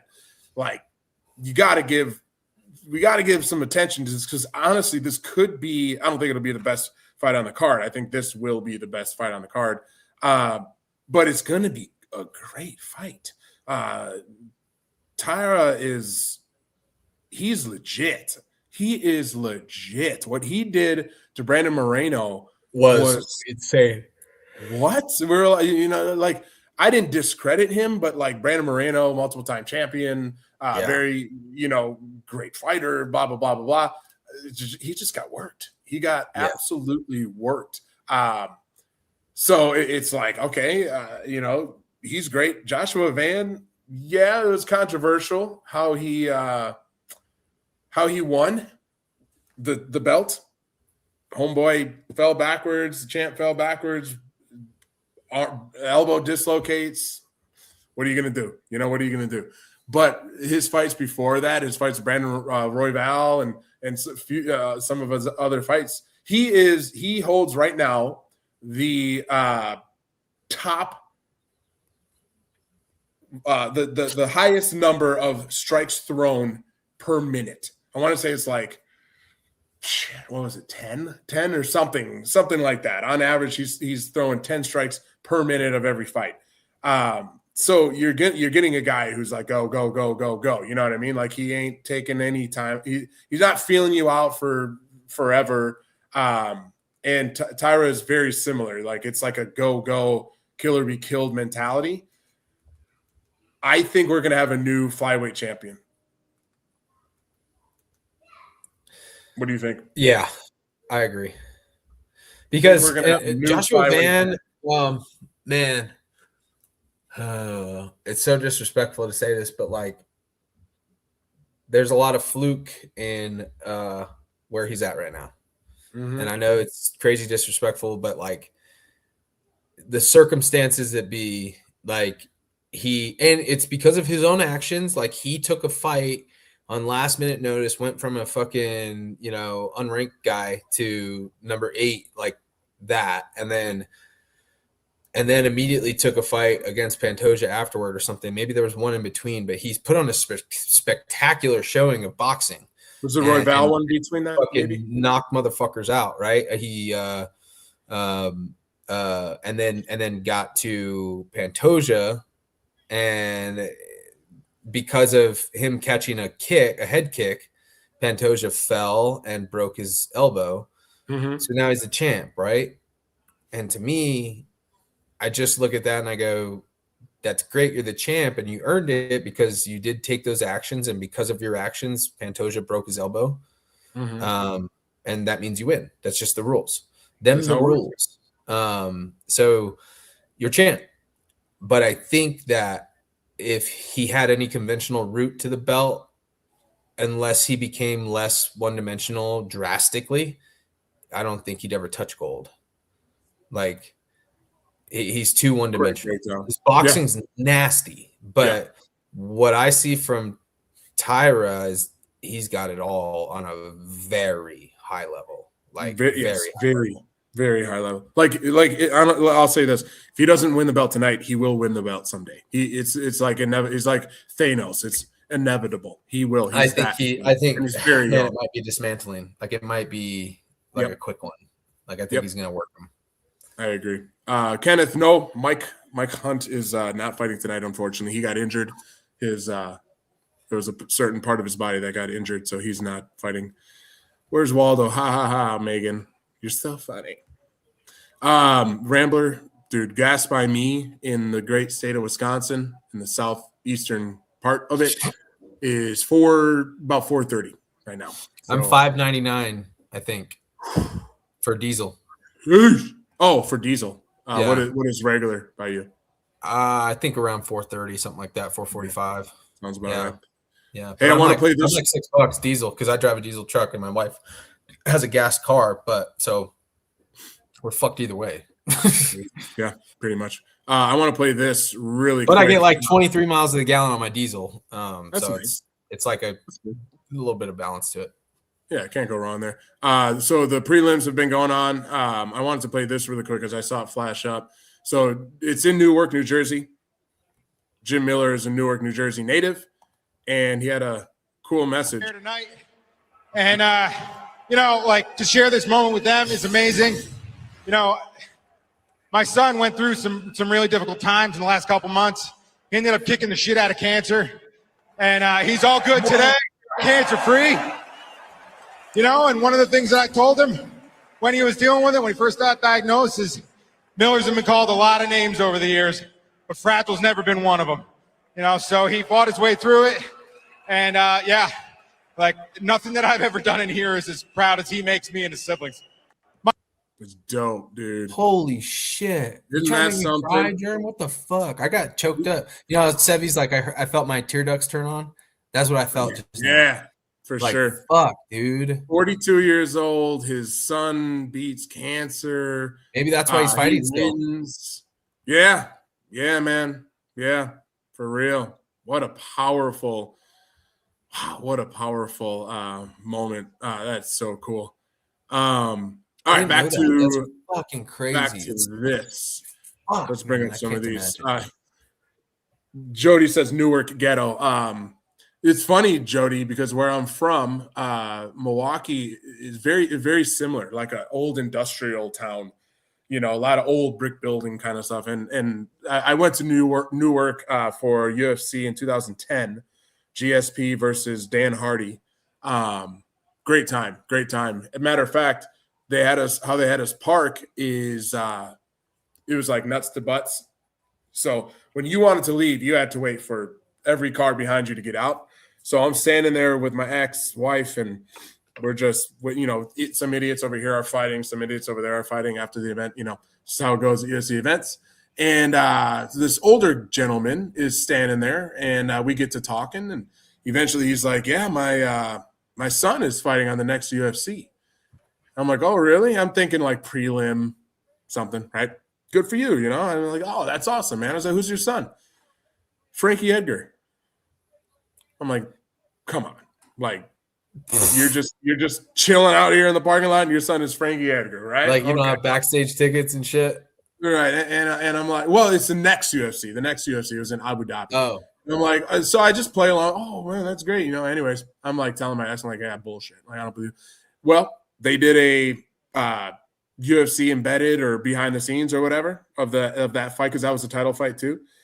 I think it was Gray Maynard and Frankie Edgar, I believe. Anyways, Fuck, that was a crazy fight. Both of their fights were just epic clashes. Gray Maynard and Frankie Edgar.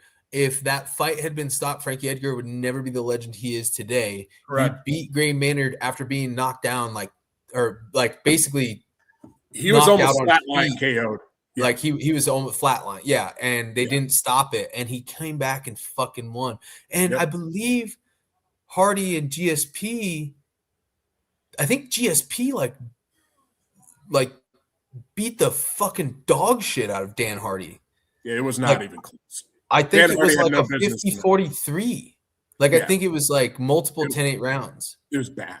It was bad. Dan Hardy had no business. I like Dan Hardy, but he had no business. What a fucking era of fighters. God. Yeah, man. Way back in the day. That was 2010. So anyways, I'm watching that UFC pre-show, or it was like a behind the scenes, and they show Frankie Edgar kicking it with his family.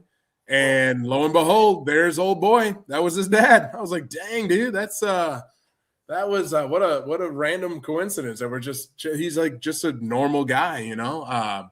Anyways, but yeah, Newark, I didn't get around Newark too much, just drove through it to get to the Prudential Center there. And I thought it just reminded me of home. Definitely reminded me of Milwaukee. Jody says Newark was so thriving, upper class. Don't know what happened there. I was born here. There. Oh, you were born there. Okay. All right, cool. Yeah. It's very much old school type of place. But again, that was 2010. So who knows what the hell happened to it since then. It's been 16 years. Rambler, GSP jabs all day, man. So here's a question, chat. Greatest of all time. If you had to take John Jones out of the equation, who's your greatest of all time? I got GSP over John Jones with him in there. Many would call you crazy, but I wouldn't call you crazy. GSP. But then I think of pound for pound, and I often consider like, fuck, Frankie Edgar is a hard argument. Anderson Silva is a fucking hard argument. Like Anderson Silva. Yeah, Silva finished everybody, right? I mean, record title defenses is like 13 or something. Like that's bonker. He was champ from 2000. I don't know. It was just almost a decade or something. Like, anyways, all right. So BJ Penn. You got to consider BJ Penn. BJ Penn for sure. Yeah. Taira Tatsuro is my guy. I think it's dismantling, like you said. I believe you said the same thing. So I got a few things queued up. This is going to be a bloodbath, dude. So there's some crazy shit. I'm going to play this one first because Hamzat and a lot of fighters, they got Matt Hughes. Golly, wow. Good call out right there, Joseph. Jeez, the week. Beat fucking GSP. Yeah, USA. Yep. So it's very well known that fighters have to cut weight. You fight, you have to cut weight. These guys fight, they have to cut weight, right? And there's been a lot of controversy behind weight cuts and weight class bullies and blah blah blah. And we don't have time to talk about that right now. But Hamzat actually at one point fought at 170, which is just hard to believe. And there was a lot of controversy behind that. Did he actually make weight? Well, this one, there is actually, you know what? I'll play the weigh-in first. Yeah, he missed weight, but they covertly was just like, yeah, he made it. Like, check this out, chat. Check this. I'm Tom Tiffany. Democrats say I'm too cliche. Well, I did grow up milking cows on a Wisconsin dairy farm. That's what fight sports are dirty. All right, so check this out. This is Hamzat yesterday weighing in. There's already a lot of controversy. Does he actually make weight? Is he actually making weight? Let's see. Man, we got UFC, a numbered UFC event this weekend, and we have Chimaev. Check out the scale. Fighting Strickland. We get to weigh. So you see that? I'll let him talk. You see, okay, he steps on the scale, and they use the old school scale. They still use that for a reason, right? That thing has to settle out, right? You step on that thing, you go to the doctor, you go whatever. That thing's got to settle out. It's not just you know what I mean? Like, and if you watch the scale, it didn't settle out. It crossed 185 and continued to go up. And they're like, you're good. So anyways, they had him step back on it, and it happened again. The same thing happened again.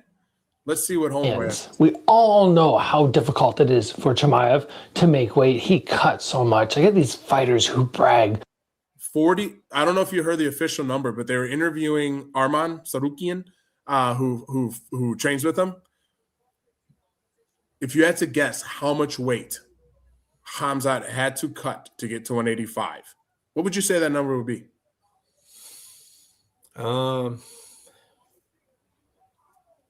Maybe 40. 46 pounds. Wow. He had to lose a small child. How the fuck did he ever make 170? There you go. He's our modern day fucking Rumble Johnson. Rumble Johnson fought at 170. Yeah, somehow. And he walked around at fucking 230. Yep. Like, thick. And then eventually fought at light heavyweight. Yep. And was still cutting crazy weight. Think about how did Pereira ever make 185? This guy is 260 pounds right now. Anyway, so there's all this. Yeah, Jan called it too. What's up, Jan? What's up, buddy?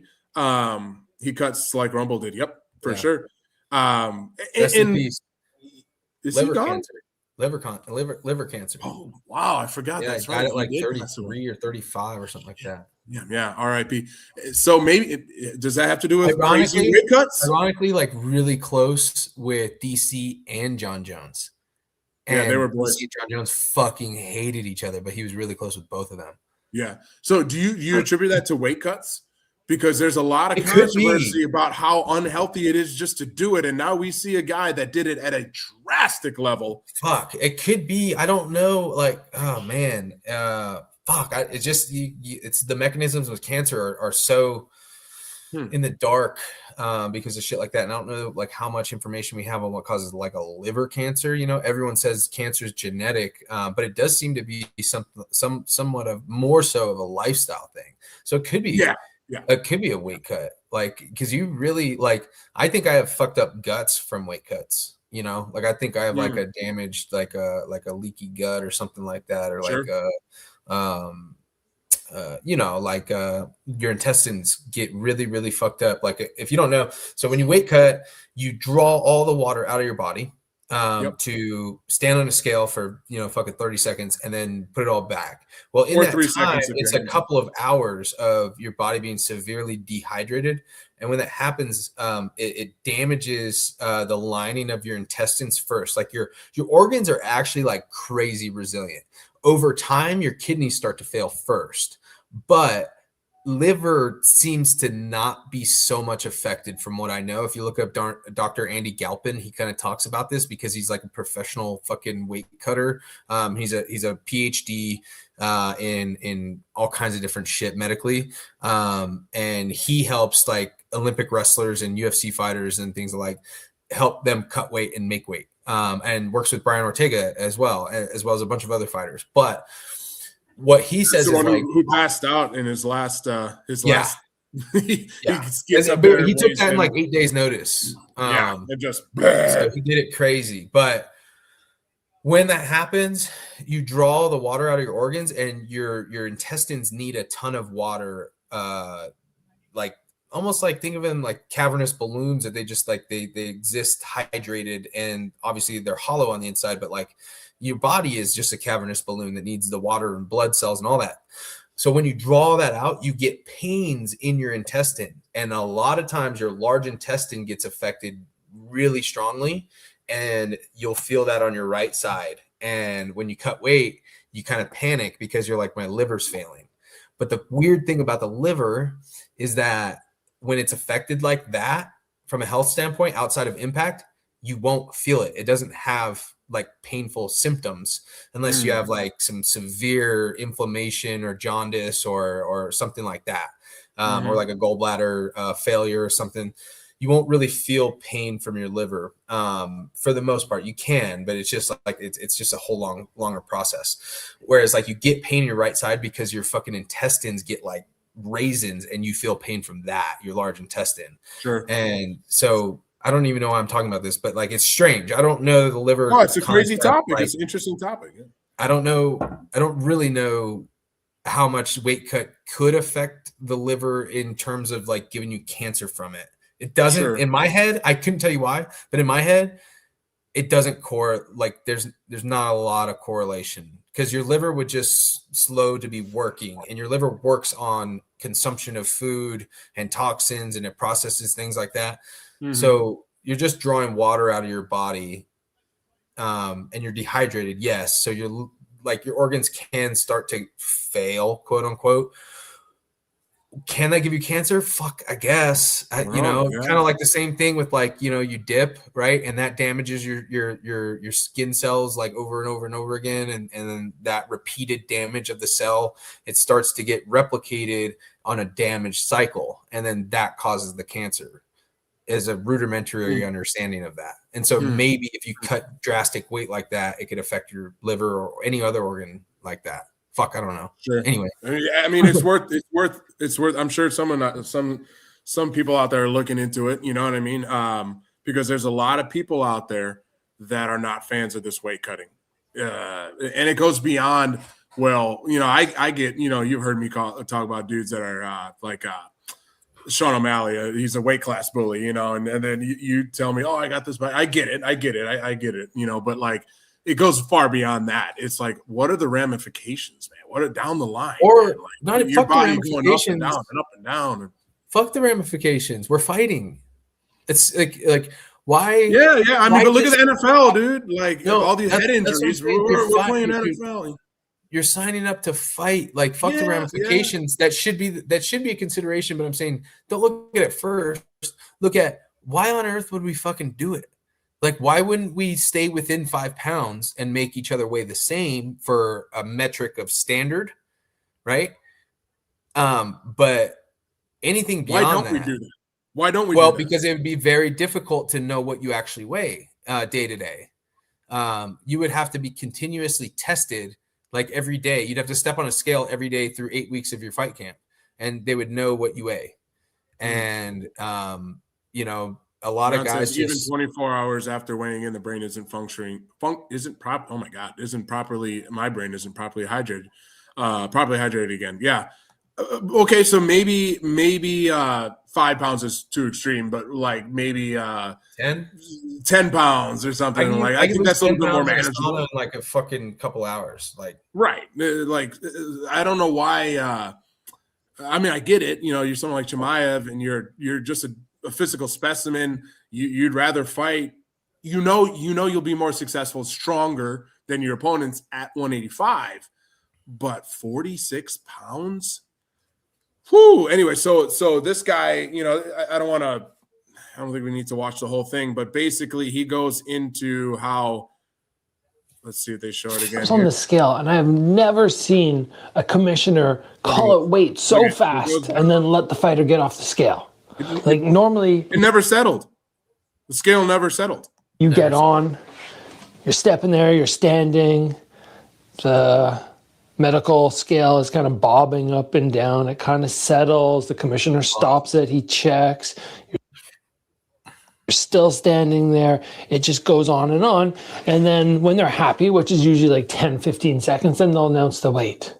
This commissioner announces 185 within 2 or 3 seconds. And I swear the thing goes up and down, kind of settles and starts moving up again. 6 seconds. Crazy. Every 6 seconds, Jerm. That is crazy. I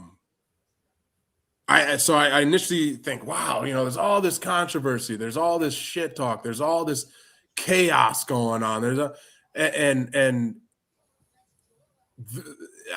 the fix is in, but like there was no way they were not going to have this fight. That's what this comes down to. There's no way they're going to have this fight through hell and high water. It's going to happen.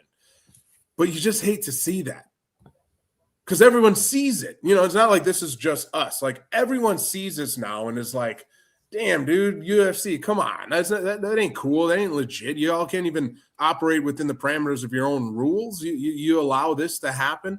That damn it, to hell with weight cuts. He does the weight cut, doesn't even make it. But yeah, oh well, we'll still have the fight. Do I want to see a fight of this magnitude be canceled? No. But another trend is our segue into another trend.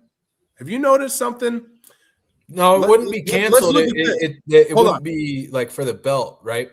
So that's what I was going to say. You remember our boy Charlie Olives? He got stripped of his belt. Yeah, that was for being a pound overweight. That was fucked. But that was Khabib Arizona. I believe it was Arizona State Athletic Commission, and Dana had no control over that. It was the State Athletic Commission that forced him to do that. You have to remember, nobody remembers this. Nobody knows that. Nobody really considers this. The commission is state law based. I know. So I know. They handle all the. I know you know what we got an audience. So it's state law based, and everybody always thinks this is Dana's thing, right? And it's like, yeah, the UFC is, but to Dana doesn't give a fuck. Jan Clark, yes, yeah, like you kind of need a governing body to separate the promoter from being a corrupt fuck, right? But then it's like the governing body can be corrupted too. So everybody can be bought and paid for. So it's like I don't know, but it just does create a degree of separation. So the referees and the athletic commission and everything, the referees are hired by the athletic commission and tested and certified by the athletic commission, not Dana White. The judges, the officiating staff for weigh-ins and all of that, that's all the athletic commission. So Dana and the UFC have no power over how this goes down, other than Dana's got a few $1 billion. So no power, but influence. Now, if you think of politicians and lobbyists, Dana, come back. You boosted our economy like crazy. They have hell of influence on them. And I think that's what we've seen time and time again. And my point I was going to make is the Dagestani guys, they're able to. Khabib did it. There was hella rumors that he's not making weight. They're just like, cool, just like this. Whatever. Yeah, he's good. He missed weight 3 times. Khabib did. So he's missing weight, but like, oh yeah, he waiting. He's good. You got this. You know this guy. If he can barely make 185, he would have been dead. He would have been a corpse at 170. He didn't make 170. He's not making 185. Did you hear about Islam? Yes. doing the Same IV. thing. Yeah. So all these Dagestani guys can do whatever they want. Charlie Oliveira weighs over 1 pound overweight, and we're stripping him of his title. What's that all about? Do they got something on Dana that he doesn't want to get out? We already know Dana hits his wife in public. I mean, is there something they got on Dana that he doesn't want to get out? I mean, like, I don't like that at all, man. Like, this guy gets to continue on as the champ, defend his belt, possibly win again. But Sean Strickland, he doesn't mince his words. And apparently I'm not on the right YouTube because I have YouTube Premium. But anyways, I'm going to share this, which is Sean Strickland at the weigh-in, or one of the get-togethers that they had. And he's got some words. He's got some words for Hamzat. All right, I'm here with Sean Strickland, the challenger. Sean. So you got Joe Rogan. They're on stage. They've weighed in. They faced off, all the things. Hamzat decided to kick Strickland in the balls, or at least try to kick him in the balls. Anyways. First of all, Sean, you make things very fun. You've done a lot of that. All the talk is done. Tomorrow, it comes down to an opportunity for you to regain your title. Give us your thoughts on this matchup and what happens tomorrow night. I'll be quick, you guys. This coward. Sean Strickland. Wow. Love him or hate him. USA, we got to cheer for him. He's a very hateable guy, but he is going to tell you what he thinks. Tries to kick me in the nuts like a you're a punk. This he tells you what he thinks. Didn't even make weight, you cheating you. So he calls him out live on stage there. Joe Rogan, the whole world, Dana White somewhere nearby. He tells him, you didn't even make weight, you cheating fuck. Has a lot of choice words. Guys, we are in for, let me finish. What does he say? You son of a whore. Son of a whore. Ladies and gentlemen, Sean Strickland.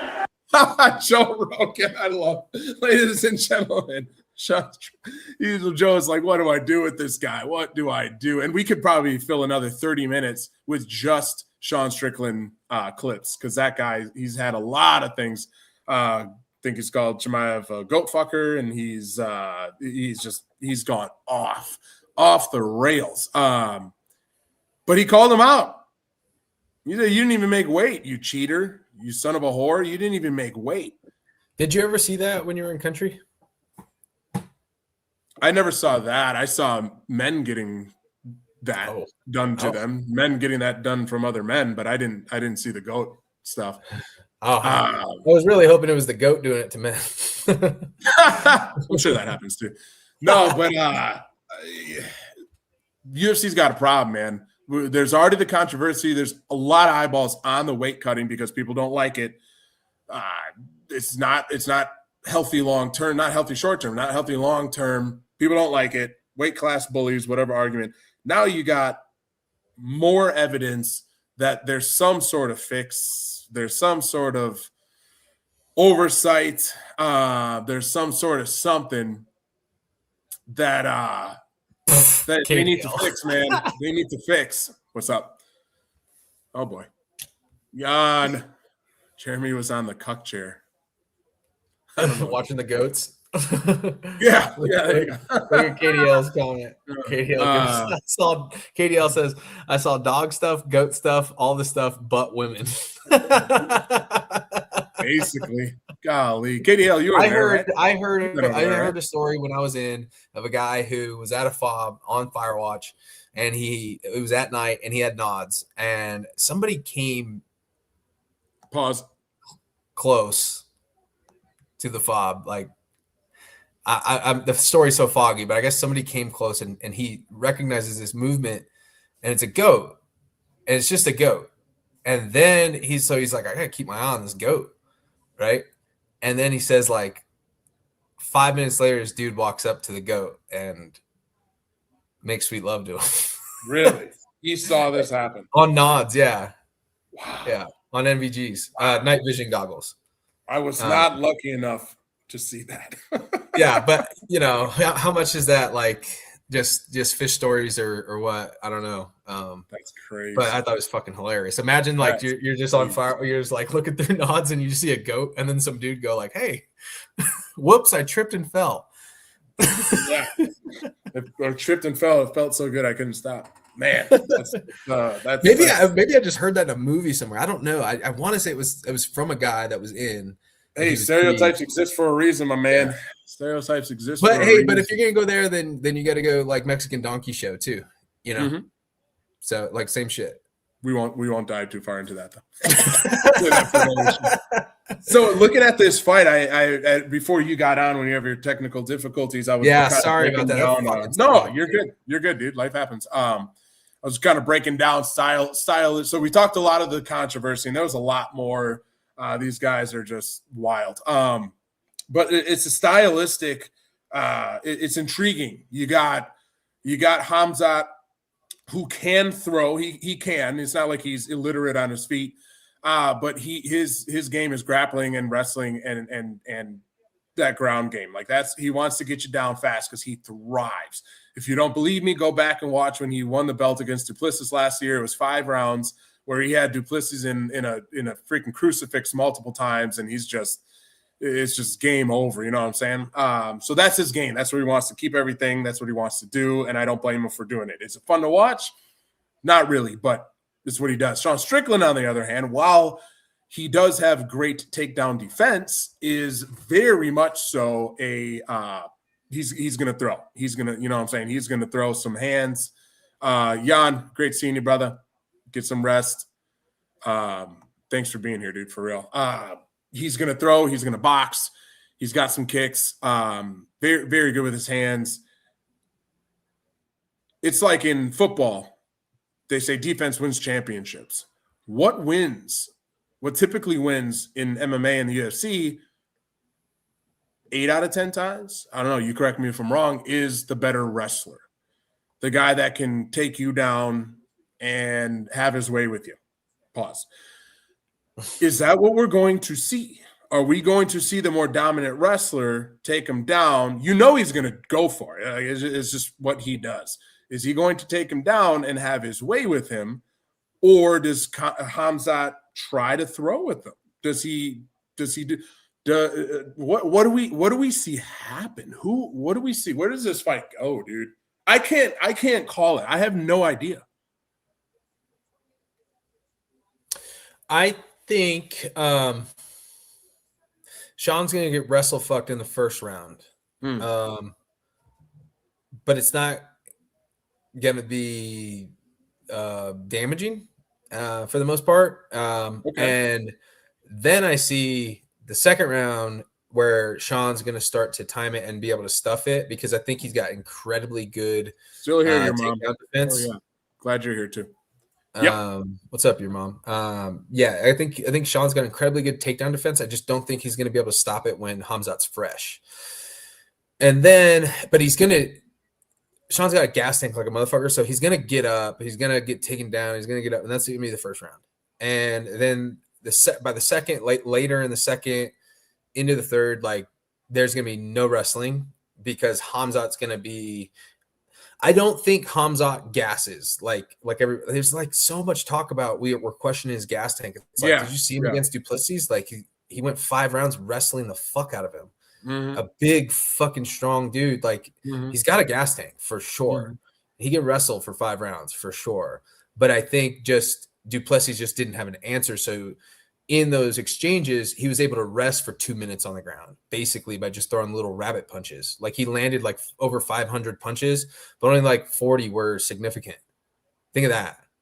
So, wild. So if you can wrestle him and take him down over and over and over again, I don't think it goes in the ground. Yeah. So ultimately, I agree with you. It will for sure. It's like he's going to get taken down, but it's going to be the first round and a half, and then Khamzat's going to realize this motherfucker keeps getting up and I can't hold him down and rest. So he will get tired and gas out if he doesn't stop trying to wrestle. So he's going to start striking, and he's a fucking really good striker. And partly why Sean's going to be taken down for sure is because Sean really likes those teep kicks up the middle. He uses them heavily, and I don't think he's not going to use them. I know he's keen on the fact that that's probably a vulnerability to get taken down, but I don't think he cares. I think he's going to be like, whatever, I'm going to weather the storm in the first round and a half of getting taken down, and I'm going to throw those fucking teep kicks, and I'm going to fucking wear his gas tank out by fucking kicking him in the gut. And I think it's going to be effective. And I think you're going to see it start to take over in the later rounds because you're going to see Hamzat slow down from the wrestling exhaustion and not being able to hold Sean down. And Sean can go for days no matter what. And then he's going to start landing those teeps up the middle. And Sean's Philly shell is going to keep him protected because Hamzat's got fucking hands, dude. He's got fucking hands, but he does. But Sean does not stand in the pocket like that. So I don't know how effective his hands are going to be. I think the shell's going to protect him, and I think we're going to see a lot of volume from Sean later. I think we're going to see a lot of defense in that first 2 rounds from Sean, and you're going to see Hamzat come out like a bat out of fucking hell, trying to rip his head off, and he's not going to be able to do it. And then Sean takes over rounds 3, 4, 5, and he's going to start beating the piss out of him, is what I think. I don't think he can finish him though. No. Okay. So I'd say,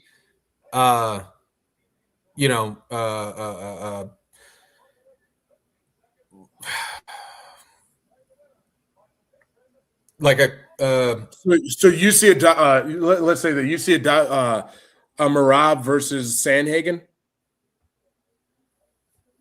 No, that wouldn't be a good example. I'm just trying to think of a dominant wrestler who has tried that, and then it's failed. Maybe Merab versus like Peter Yan would be more accurate. It's going to look more like that. Sure. But Peter Yan was spectacular in every realm, where and at every moment, right? And so and like the difference is you never saw either of those dudes step off the gas.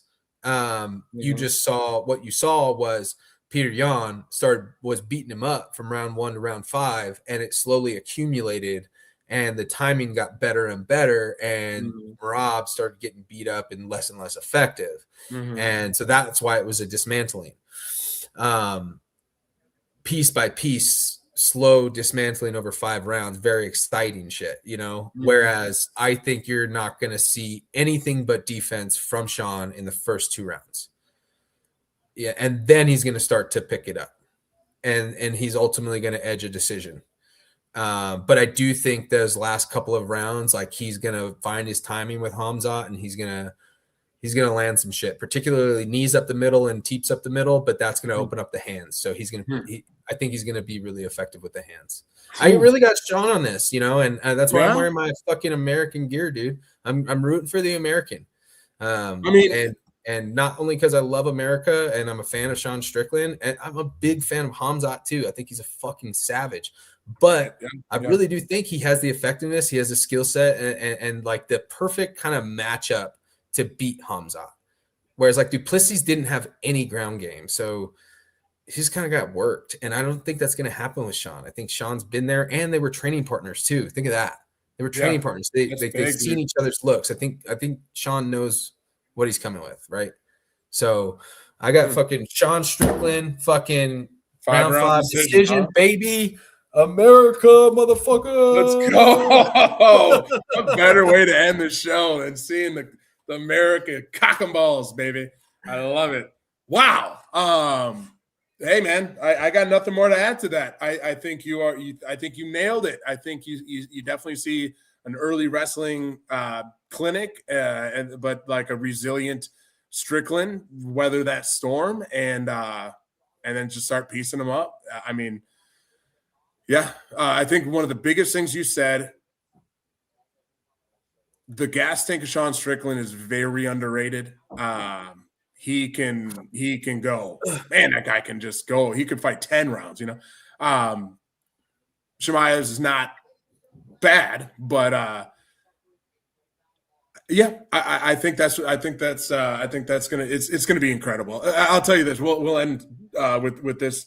So I had alluded to earlier with Conor and Khabib and the aftermath of that that was crazy. That was crazy.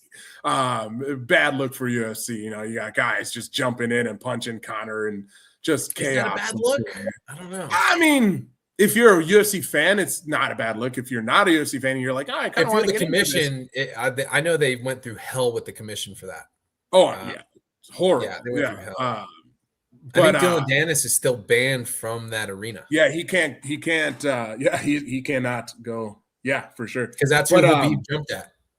Yeah. Do we see that happen again? I mean, that was one thing. This shit talk and this buildup has been so epic that you got cops everywhere. You got to have security everywhere, because I'm telling you, even in the cage, Dillon, like, let's say Hamzat does pull it off. He's got him in one of whatever round, and he's got him rear naked, and he chokes him out, and either Sean taps or he just goes limp, and Herb Dean, whoever is trying to pull him off, and he doesn't let go. Like, what does Herb Dean hit him in the face or something? Like, you know what I mean? Like I think it's that contentious between these two guys that it's going to be the highest alert of security until the White House card in a month.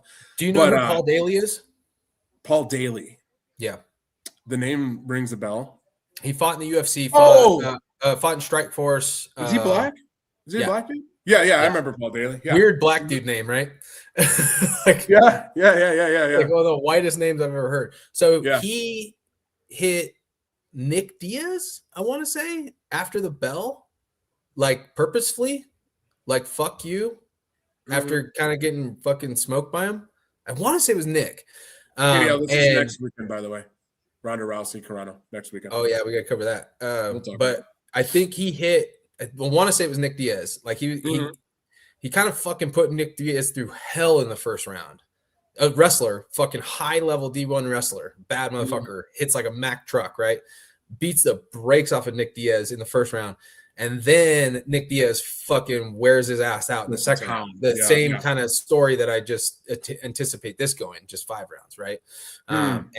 So Nick fucking starts beating the brakes off of him in the second round and wins the fight. And Paul Daly fucking cheap shots him afterward. Hits him in the face. I think it was Nick. God, it's going to drive me nuts. It was. I remember this. Yeah. So he hits him in the face.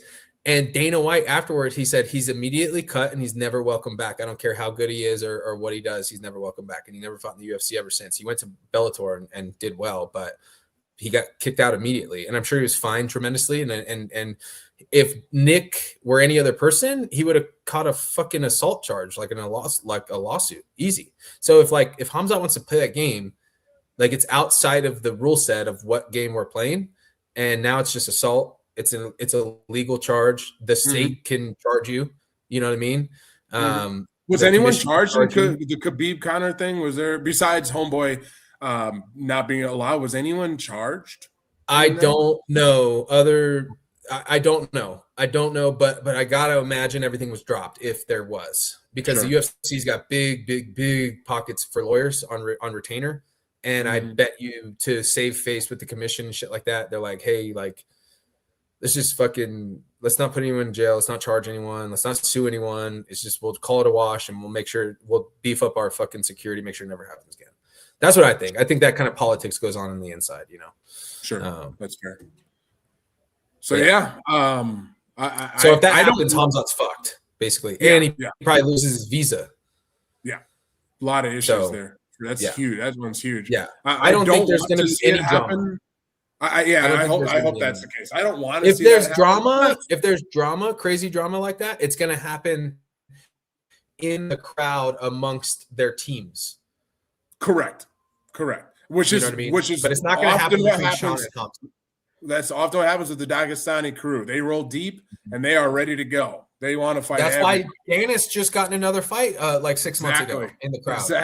Because he was talking shit to the fucking daggies in the crowd, and they got into a fight. And he was wearing stupid fucking Mario fucking Kart shoes, and he got his ass whipped. It was hilarious. Yep. So I mean, I don't want to see it happen. Talk shit, get hit. Are we? Yeah, like, hey man, let's just sell it in the octagon. Better man wins. And you know what? You could still hate each other after if that's what you want to do. Fine, but like, or you just shake hands. Hey, cool, dude. You kicked my ass.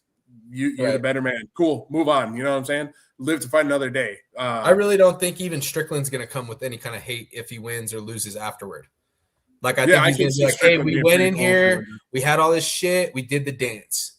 Yeah. That's how typically he operates. It's like, we did the dance. It's over. So I'm good. Like, he's got my respect now, whatever. Like, he doesn't have to give a fuck about me. It's all good. Right.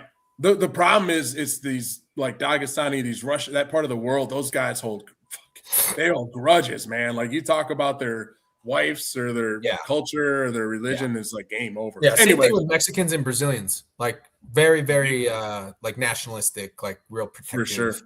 Yeah, they're gonna hold that close to the heart. Yeah. Anyways, dude, hey, thanks for making But if you do that as an American, you're a fucking racist.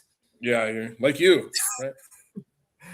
Okay, go ahead. Go ahead. What a note to end on. Thanks. I know you had some technical difficulties. Thanks for giving all these people 2 hours and 25 minutes of your day to talk about what's going to be an epic night. The prelims have been going. The main card should start in 30 some odd minutes or whatever.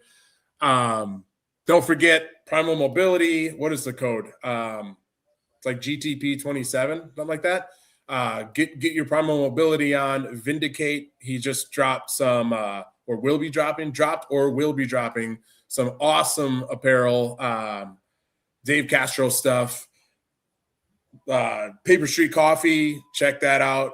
There it is. Thank you, Megs. GTP 27. For Primal Mobility. Vindicate.